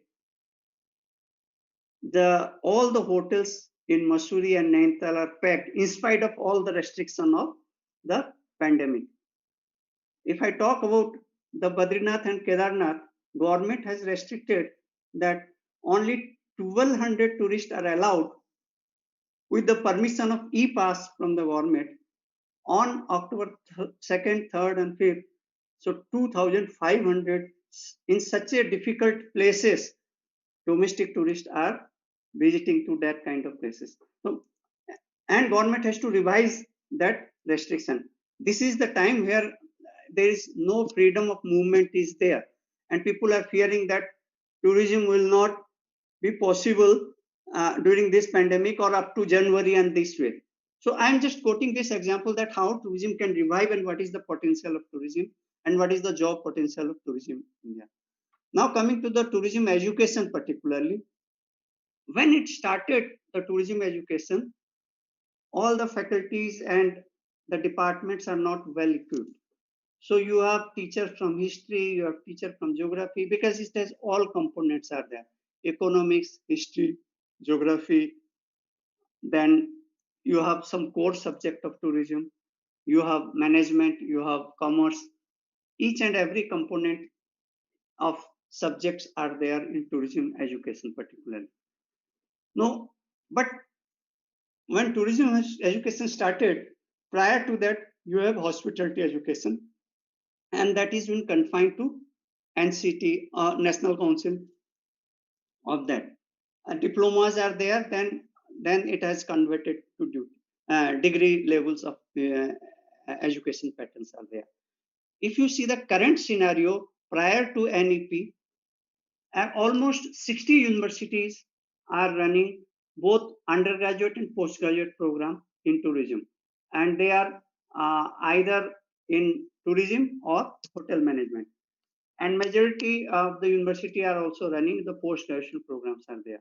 You have around 60 institutions are there which are under Ministry of Tourism National Council, either the state IHMs or central IHMs or private IHMs, Rootcraft institutes.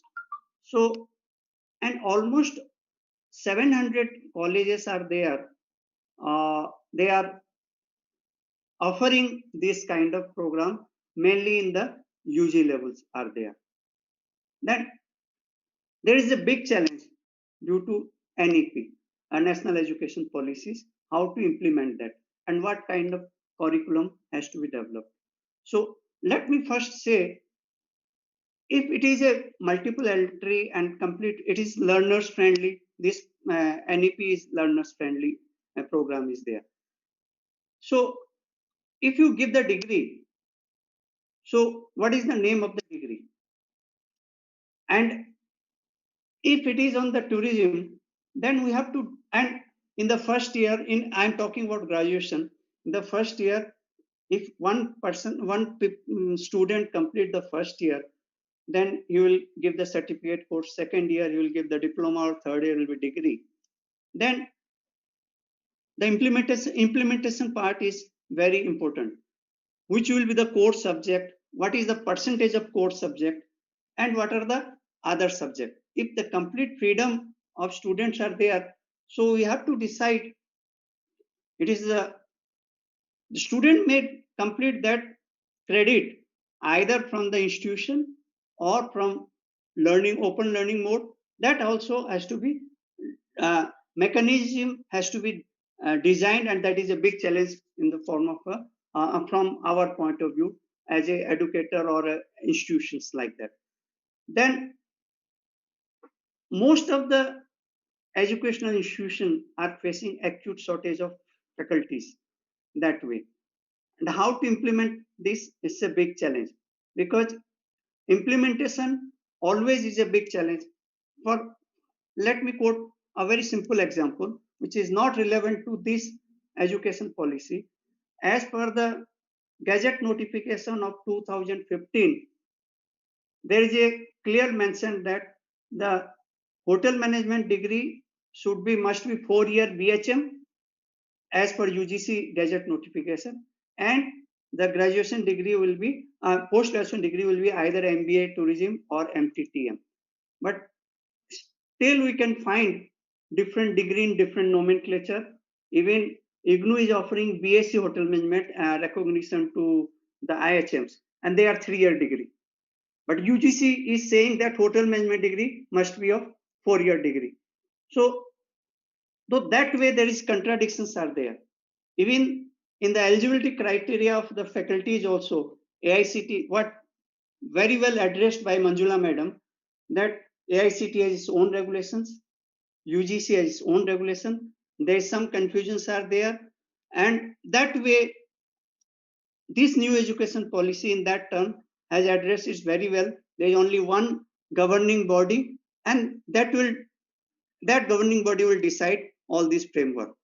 But this education policy has not given the mode of implementation, or some clarity is needed. If it is not there, the onus is on all of us, all among our educators or education system, to frame it. It need a lot of thinking in that way to implement. Even in students, like if that this education policy has given more thrust on the digitalization or MOOC and other aspects are there.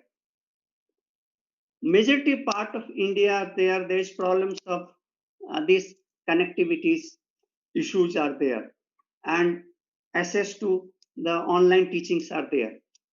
So that we are facing during this lockdown period in particularly remote part of Uttarakhand and that way. So there, and the CBCS system has been introduced since 2015. It has not been properly implemented in the in spirit, in true spirit. On document it is there, but in true spirit is because we cannot give a lot of choice. Those who are well established universities are there, or even last year state university in Uttarakhand, they are they refuse to implement or stop implementing CBCS system because education is a concurrent subject.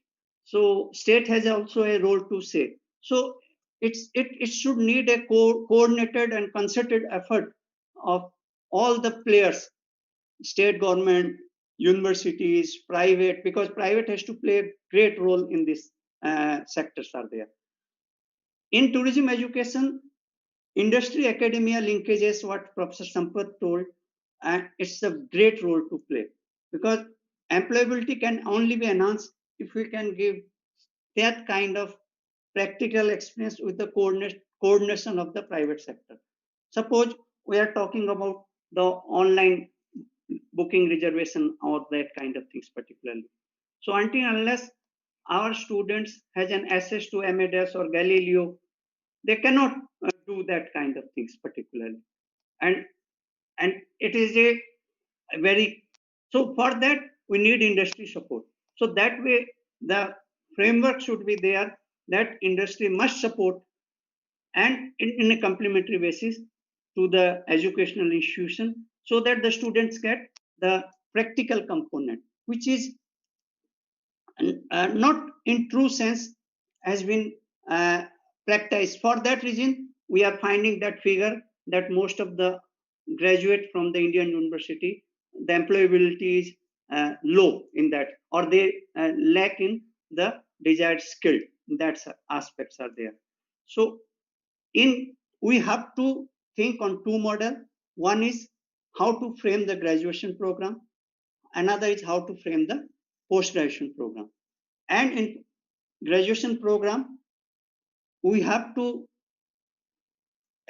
think how you create the modules and how we can interact or make coordination with the industry and which component are core and which component can be the other sector component.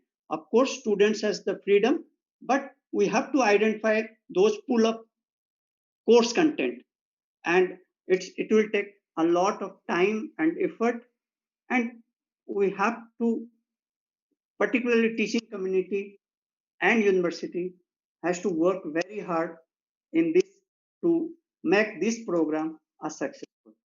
Thank you very much.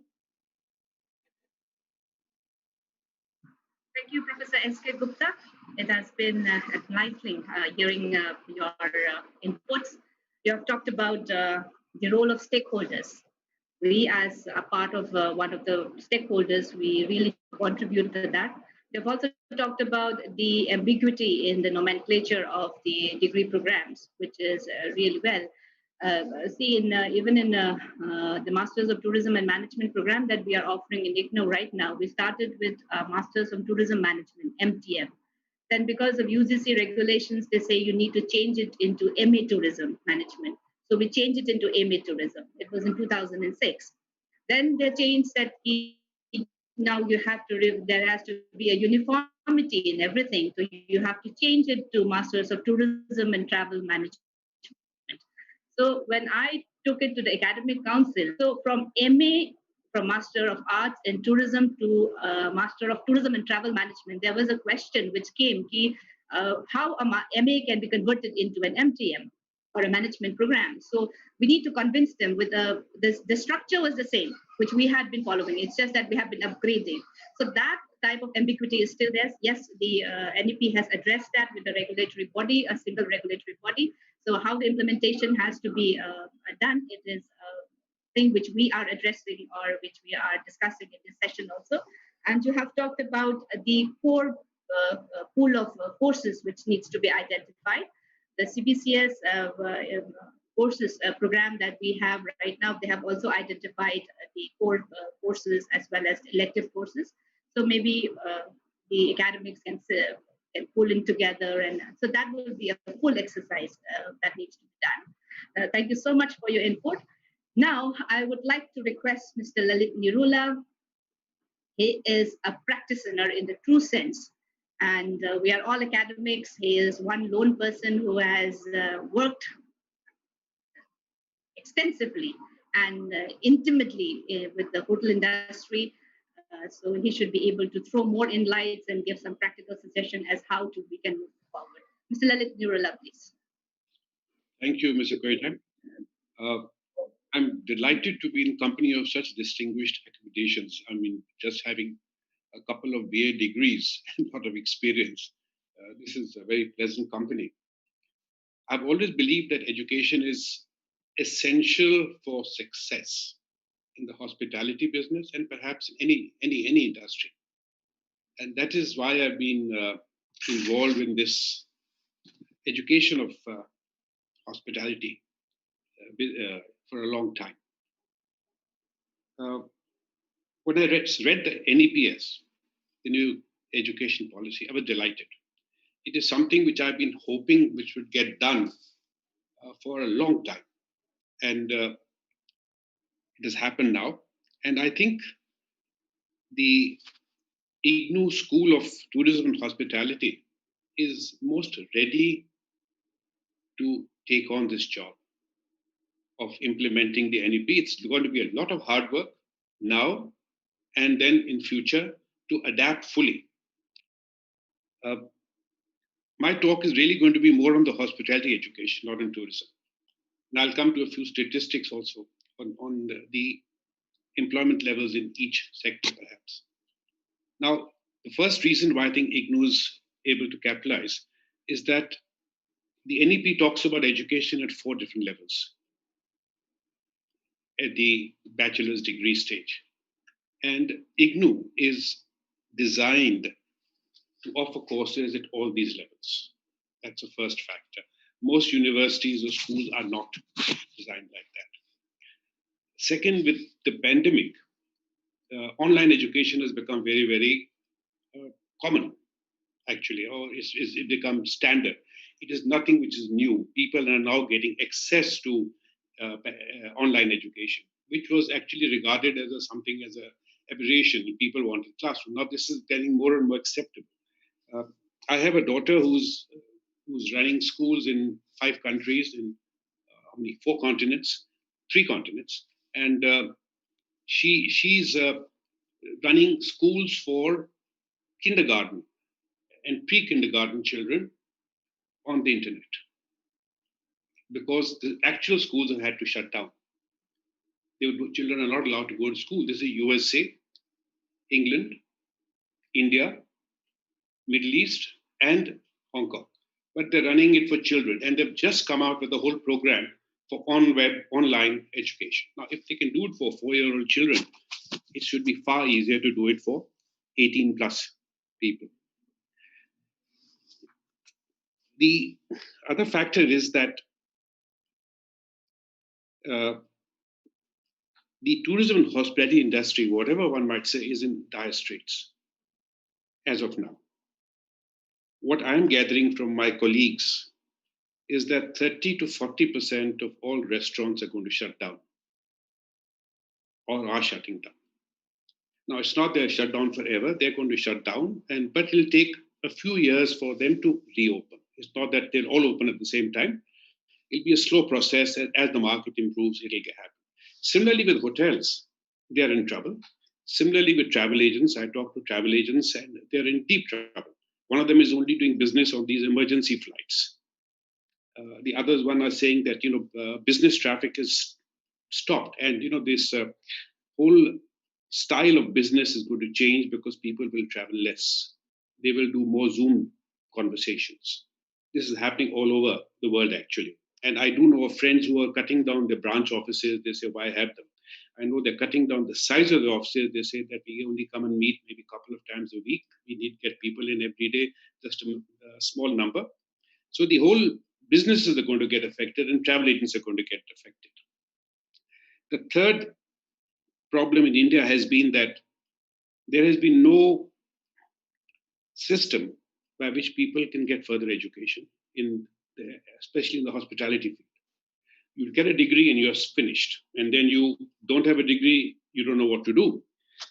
The new education policy provides the framework and the methodology, the ladder by which people can go and improve their education. Now, the scope of the potential problem can be seen by the statistics of the hospitality industry employment. The last statistic I had was that about 9.5 million people in tourism and hospitality in 2018-19. But out of them, 78% are in the food service industry. We tend to give more importance to hotel and we tend to give more importance to travel. But the fact is that 78% of these are in the food industry. And out of the 78%, just about half are in the organized industry. That means leaving out the small dhabas and wayside shacks. But almost that means really about 50% or 40% are in the organized restaurant industry. And the overall employment has been growing at 8% compound average growth rate every year. That means 17% are in the tourism, in the hotel industry, and the remaining only 5% are in other activities, including travel trade. So one thing I find in India is that the whole emphasis has been more on the travel trade and on the hotel side, while the majority of employment which is happening and will happen is always going to be in the food service side. So this is something that IGNOU has to look at. How do they strengthen that department or that section? Now, even if 30% of the total employees are affected, you're talking about almost 3 million people who are jobless in the tourism and hospitality industry today. I've had actually people who are part owners of restaurants come and ask me, can I get them a consultancy in somewhere? Because they have no income. The restaurants are shut. I talked to the guy, his restaurant is started. He said that I'm started, but I'm not making money. I'm still losing. I'm paying rent. And I'm only allowed to use limited number of seats, but I have to have my full staff in the kitchen. Maybe service staff I can cut down. So there is a huge unemployment and partial employment problem going on. Now, IGNOU, I think, when they devise the new policy, should look at two levels of education. One is for new people, new students. And the second, which is, I think, even as if not more important, is for professionals already in the industry who want to upgrade the skills and the knowledge base. We have never had this opportunity before, and this is something which really has to be looked at very seriously. How do we offer jobs? How do we offer improvement in education to all the people already in the business? And this is going to happen more and more because the people out of jobs now may want to improve their education so that they can get better jobs and they can get a job. Now, jobs which can be, or certificates which can be offered, or courses which can be offered will be like certificate courses. And these certificate courses will have to be in different streams. You can't give a certificate course in tourism. In restaurant management, you have to give it in particular portions of that. It'll be front office, basic operations, front office service communication, back of the house pre-production, back of the house production, basic business operations. You go into supervisory courses, they'll be managing daily operations, safety regulations, controlling costs, conflict management, which is a very major part in staffing, scheduling, team building. And if you talk about degree courses, it'll be a little more holistic. It'll be rooms management, human resources, financial management, entrepreneurship, digital marketing, planning and design, food and beverage management. So the components of the first two will comprise parts of this degree course. And they should be, I would suggest that course structure should be such that they could be 2 to 3 weeks fixed duration courses, which should have start and end periods, especially for the younger students who have a finish time. You can't leave them loose.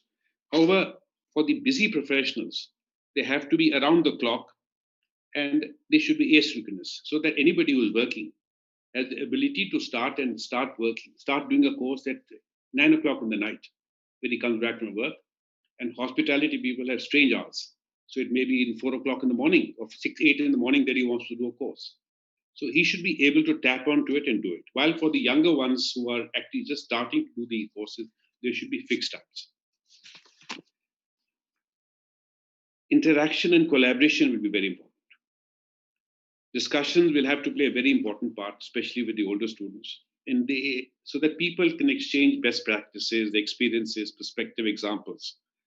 And the instructors should have to be knowledgeable not only in their subject, but also in real world experience. So I think IGNOU will have to get outside people many times to do the courses. Interaction with peers from different organizations, backgrounds will foster, also help them in networking. And this I'm talking about the older students. Emphasis should also be on practice and application. Our business is very hands-on, the hospitality business. It is not theoretical at all. So the ability to ask questions, receive answers, and practice what they're learning is very, very important. Most courses should have a project which challenges the student to apply course concept to business practices. It should not be theoretical. And others should include interactive scenarios, stimulations, and practice activities. All courses should include tools, techniques, and a job aids that can be put to use immediately when they get on the job.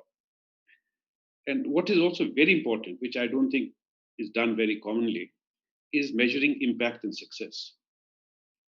You have to know how well you're doing, how well you're teaching. And this can be done by frequent online surveys of employees and employers, and to check registrations and completions, how people are doing. I mean, this is one very major. You can teach, but you have to know how well you have taught so that you can make changes and improvements.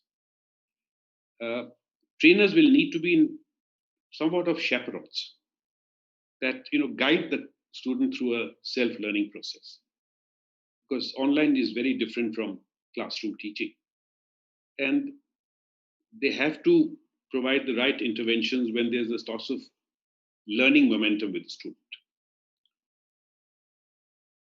But as I said, the potential is absolutely fantastic for IGNOU, and you can become the leader and the preferred option for internet-based hospitality education. I mean, the world is open for you.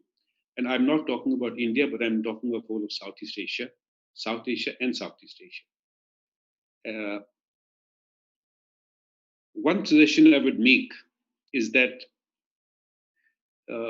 IGNOU should publish a journal, technical journal,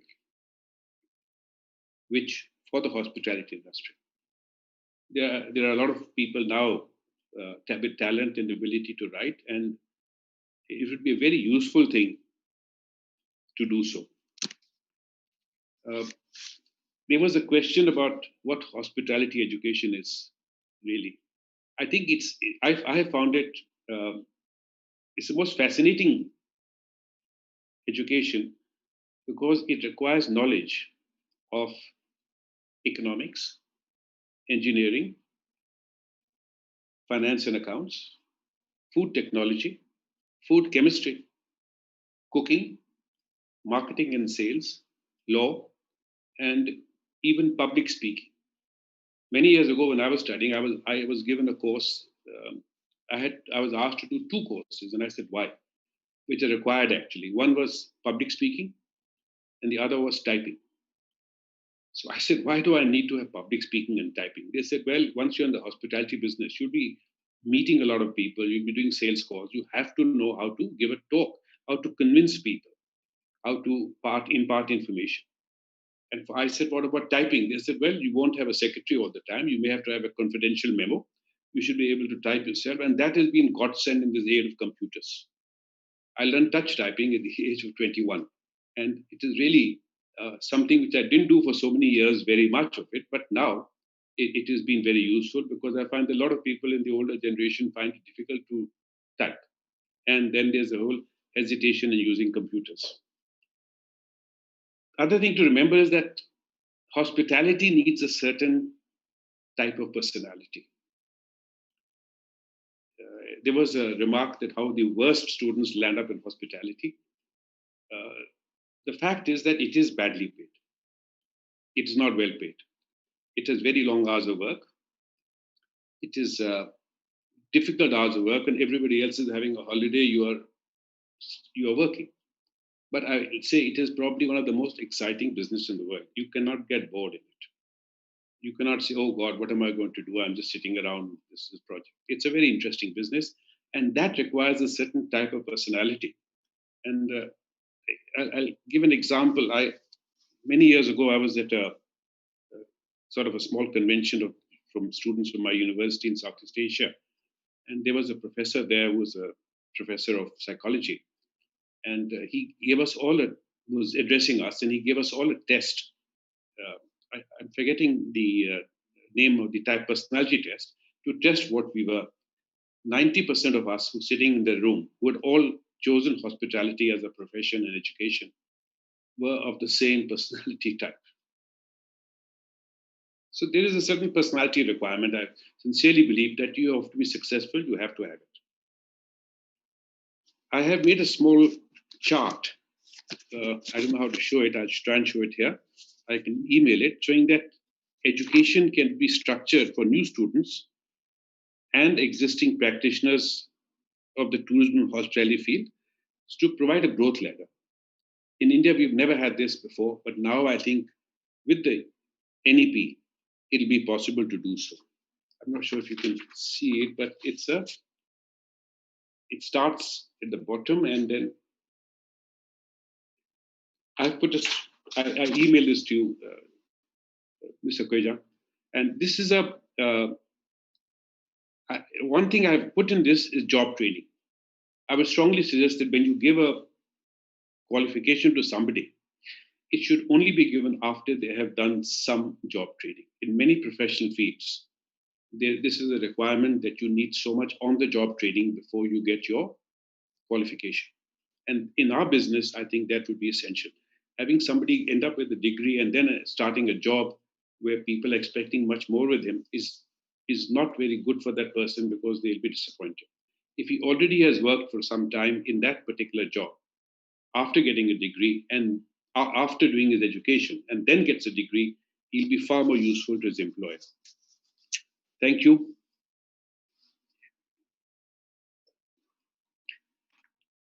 Thank you so much, sir. Yes, you will be sending me by email that chart. I think it would be really wonderful, because you were talking about the people who are already in the industry and then they want to upgrade, and then it's a lateral entry process that you were talking about. That would be a wonderful chart that we can look into. So it has been a wealth of experience and knowledge which has all come in together to bring in lots of concrete ideas where we can go ahead with the implementation of the NEP.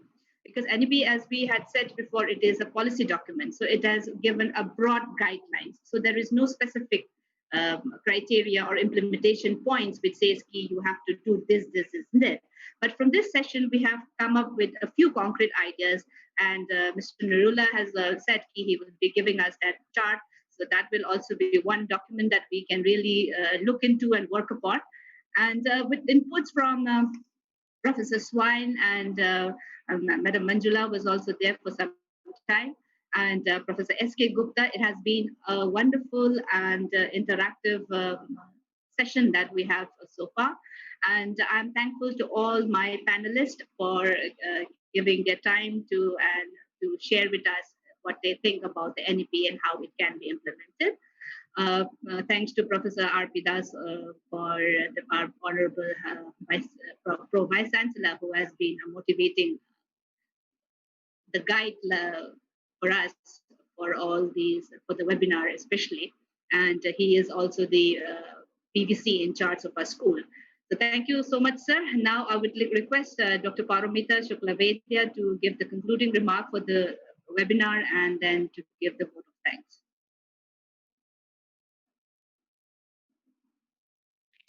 Good evening to all present.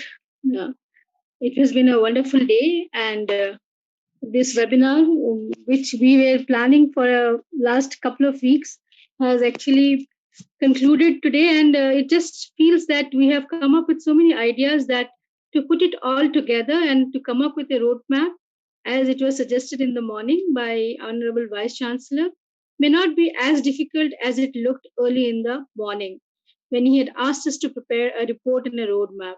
And it is all due to this 3 technical sessions that we have had through the day. In the first technical session, which was moderated by my colleague, Dr. Arvind Kumar Dubey, we had 3 resource persons, Professor Aparna Raj, Professor V.V. Parida, and Dr. Sandeep Kulshrestha from Bundelkhand University, Bardhaman University, and IIT team Gwalior, respectively. They elaborated on holistic and multidisciplinary approach of tourism and hospitality education, and they focused on skill development and vocational development of tourism and hospitality education. That concept should be brought up more clearly. Then we had the second session that was moderated by my colleague, Dr. Sonia Sharma. In this, we had 3 experts. One of them was Professor Ashish Dhaya, Dr. Sarup Sinha, and Mr. L.K. Ganguly, Professor Dhaya of MDU, Dr. Sinha from ITC group of Hospitality Management Institutes, and of course, Mr. Ganguly, a partner of IGNOU, NCHM City. With them, we offer the hospitality degree programs. It was a pleasure to have Mr. Ganguly with us as one of our partner institutions. He is the IHM directors of the admin of that. This session that we had, it came up with certain very interesting aspects. There were certain contradictory terms as well, as Dr. Sinha said that hospitality industry is recovering. It is not having as much problem as it was expected, and many possibilities still exist. Especially his organization, ITC, has held it up and managed pandemic pretty well. General conclusion that came up from that session was that the concept of short-term skill courses should continue. This is something that has always been there, and it should be continued in future as well, especially now that NEP gives us time to do that. Professor Dhaya also spoke about the synergy between industry and education, and how this gap of demand and supply in the HR should be taken care of. And the concept of entrepreneurship has been much emphasized by both of them, and also by Mr. Ganguly. And interestingly, everybody on the panel agreed that the concept of multiple entry and exit, especially Professor Dhaya had said that the concept of entry and exit, that is multiple, will be a very useful one in future. Plus, they should have more of value-added inputs in the courses, in the program. And in the programs, when they are restructured, we should put in more value-added concepts in the hospitality education. And we should make it more efficient by discussing with the industry. And we should always be ready and flexible for new changes. Like this pandemic has brought into picture how safety and sanitization is very important, and now people are actually getting, the hospitality industry is actually going for accreditation for that also. So probably in the value-added system, we can go for it. Then we had this last final concluding session in which we had both holistic as well as particularly concentrated suggestions and discussions pertaining to tourism and hospitality education. First and foremost, Professor Manjula Chaudhary, who gave the 3 very interesting concepts of learning to be, which really got me thinking. I have not read it, so probably I should not call myself a teacher unless and until I read it. So we actually have someone who wants to ask a question. Sir, if you can just wait for me to finish the vote of thanks, I will just come back to you. Dr. Vyas, I'll just give me 2 minutes. I'll come back to you. Just 2 minutes, sir.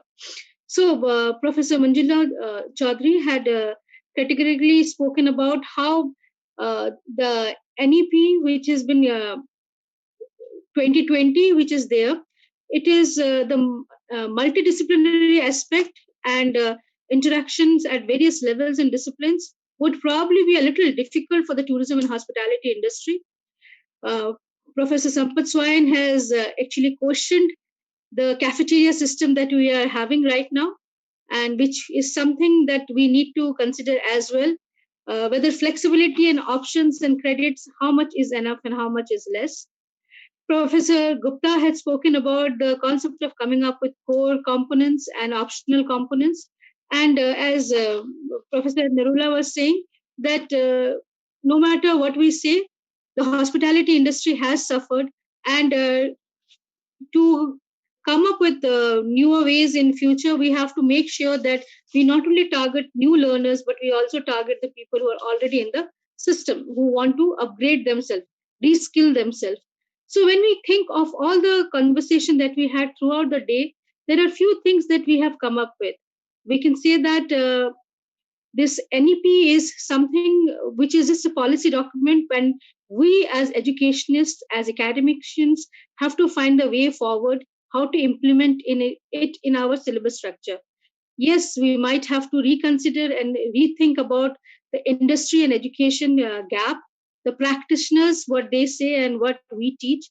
And what I really liked about this conversation from Mr. Narula was Mr. Narula very nicely said that education is essential. Even if you're going to be an entrepreneur, it does not mean that you can go for an entrepreneurship without the skill sets. And the skill sets can be learned. The skill sets can be offered to you. So it can be a core course, it can be an optional course, it can be a value-added course. It can be all of them. But at the end of the day, the skill sets can be learned. It can be taken care of. So we have to come up with a process of implementing this NEP in our newly devised and changed syllabus structure that we have to come up with, which will include and give students the chance of employability as well as take care of the HR gap that we see. But in this, I also would like to say one aspect that I feel that should education be only about employability? Is education only meant to develop skills for employability? Is education not anything about knowledge development, increasing in our knowledge, just for our own self? So probably when we go for a revaluation of our structure for implementation of NEP, and we do it for people who are already in the business, who are already learning, already working and earning, so probably they will go for some courses which are value addition and are for more knowledge based and increasing their knowledge, and not just for the sake of employability all the time. That is also a thing that we have to work about, because research, more areas of opening up, this will all come when we think beyond skills for employability. Employability is very important for newcomers, but maybe people who are already in the business, who are already working and employed, they might look for some other options. So our core components and optional components will have a lot of say there. And yes, we need to be prepared. We need to know why tourism sector and hospitality sector is not attracting students. Maybe it is time academia spoke to the industry and told them to give us better work hours and better salary so that we attract better talent to it. It should not be this statement that we do not attract the best of talents should not become the motto of tourism in hospitality education. We should change and improve upon so that we attract the best of talents. And industry has a big role to play in it. We have to make sure that it happens. And I thank all of the resource persons who patiently sat through the whole day. Some of you have been here from the inaugural session till now, and I'm so grateful for your presence, for your time, and how you have managed to give us time for all of us. I would like to take this opportunity to thank our PVC who has been there throughout the day. And he was one of the main and major reasons we have conducted this webinar. Our director, Professor Jitendra Srivastav, and the faculty. I believe Dr. Vyas has a question for all of us. Dr. Vyas, I have seen your question in the chat box. As I have said, we will not close this session without taking your question. I just wanted to thank everybody at one flow, and that is the reason I did not stop it in between. And I'm so grateful to you, Dr. Vyas, that you have come here for the session and you are actually with us with the question till now. Just give me 1 more minute. I would also like to thank our PVC sir and the director sir for motivating us to hold this webinar. The faculty who has been there from early morning till now conducting all the sessions.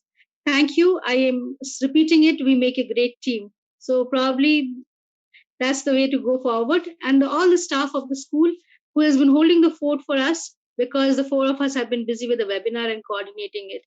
I thank everybody who is present today. And I believe Dr. Vyas has a question for all.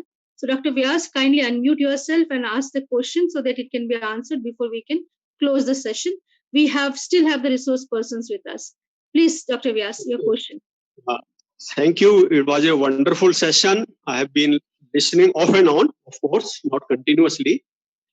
But see, one is the question I have already put in the chat box, that because there are many persons who shun this job, especially thinking that there will be always non-vegetarian requirement, and sometimes they find it uncomfortable.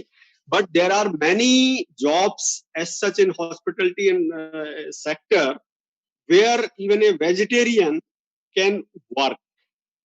And so whether the education is able to take care of such kind of people also, that they may not be in that kind of cooking environment or something, but still they can look for such kind of jobs. That is number one.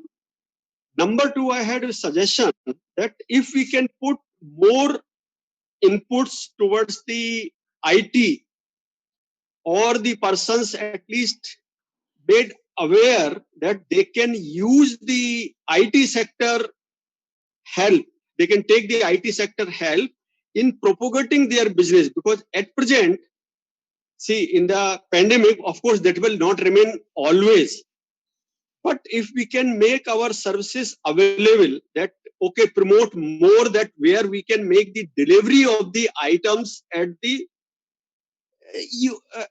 person who is seeking those kind of things. So if we can advertise our services through IT to the users in your area, in one's area, supposing that I have my hotel, of course people are not coming, but somehow I get attached, not only in the big cities, even the small cities also, so that we remain in business. Thank you. So, if I may, I would not request any of the resource persons to answer that, because I have already thanked them. So, if you allow, I will just reply to both of your questions here and now. The first question, you said that in the hospitality industry, can non-vegetarians work? So, your personal preferences can actually make you choose one of those 3 departments that we prominently work with nowadays. So, it is not necessary that one has to work in the kitchen and the food F&B section only. We also have another section in the hospitality industry. Earlier, it could be the two different sections, that was the housekeeping as well as the front office, but now we have the room division section. So it is not necessarily important for them to work in one of those divisions. And let us not forget that hospitality does not only mean housekeeping and front office and cooking. Hospitality also means there has to be a marketing team, there has to be a sales team, there is an administration team, there is many other, we have an IT team in hospitality as well. So there are many other areas of hospitality. Does not have only cooking and serving. There are so many other areas of the hospitality department. In a resort, a person has to be there for the market activities. We have person who looks after the entertainment of the guests. So there are many areas in the hospitality industry in which a person can work and not be in touch of the food production.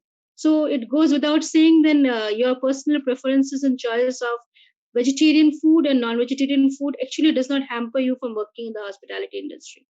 Secondly, when you speak about the IT, sir, I believe hospitality and tourism industry per se is doing pretty well in the field of IT. We have in the travel industry, we have Make My Trip, we have Yatra, or I should not be taking names because that is as good as promoting them. What I mean is we have OTAs, that is online travel agents who deal with a lot of these practices, and it has been going on before the pandemic.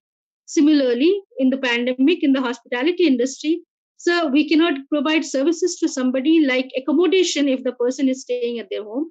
The only service that I can think of right now could be wine and fine dining, that is either beverages or food that can be supplied to you at the place where you are. And for that purposes, we have many service providers who are doing it. We have a whole concept of supply distribution management, that is supply chain management. And in that portion, we have supply chain management involving the IT process in airlines, which takes care of your ticketing, cargo, and all that thing. We have the OTAs, and we also have places where the feedback of the travel agents, and the services are noted down and gives a review system. Then in the hospitality, the pandemic, of course, has given up a new area of food service in which they're asking you to do it yourself. Even in food service, they send you the package and you cook with the instruction and you prepare it at your home. Other than that, we have the food services which is delivered to you from any part of the world. Food as exclusive as wine, as exclusive as cheese, perishables, non-perishables with different kind of packaging. But yes, I do agree that we must concentrate more in the platform of IT and digitalization.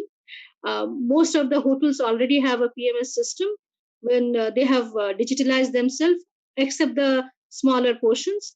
And when we reframe the syllabus structure, we actually, in all the institutions across the country, the role of IT has been included very much.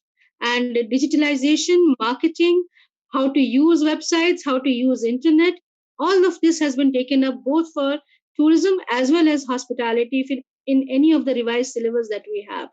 So yes, even in the NEP, we have the concept of multidisciplinary approaches. So if a student wants, they can actually go and have a different course from the IT, that is the computer division, the School of Computers in IGNOU, and they can actually add to it their own system. Like it has been proposed by one of the speakers that we should have value-added systems of more courses and credits, and we should have the options of core and optionals. So we will have that as well when we revise the syllabus, which already has been done in most of the industry institutions. So if anybody else in the audience, resource person, just Parmita ji, see, what happens is I do many times get involved in career counseling for several persons. See, my point is this: do we write in our prospectus that vegans can also take this job, and during this program, during undergoing this program, they will not be in awkward, they will not find themselves in awkward situation. There will always be some kind of alternative. Do we write such kind of things in our prospectus? And thank you. Sir, at this point of time, the hospitality programs of IGNOU, as you are aware, are conducted with the help of national councils. If a student who goes for graduation program, they will also be required to work in the kitchen. But in case the student is not interested in working in the kitchen, then he can go for short-term courses and join as one of the other departments of the hospitality sector. And sir, I would certainly like to continue with this conversation, but maybe you and I, being in the same institutions, we can meet face to face and take it up further, because the resource persons and the audience and the participants have been with us since 10:30 in the morning, some of them before 10:30. And I would certainly like to take this opportunity to thank everyone who has been here. And Dr. Vyas and I hope, sir, it will be okay with you if we take it up in person, and I will certainly meet you and discuss more of it how we can work it out and make the necessary changes in our syllabus, prospectus, and other things when we incorporate and implement NEP 2020 in our different programs.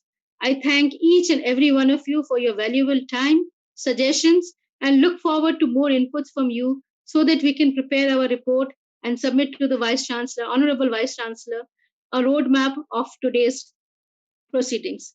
I thank all of you. Thank you.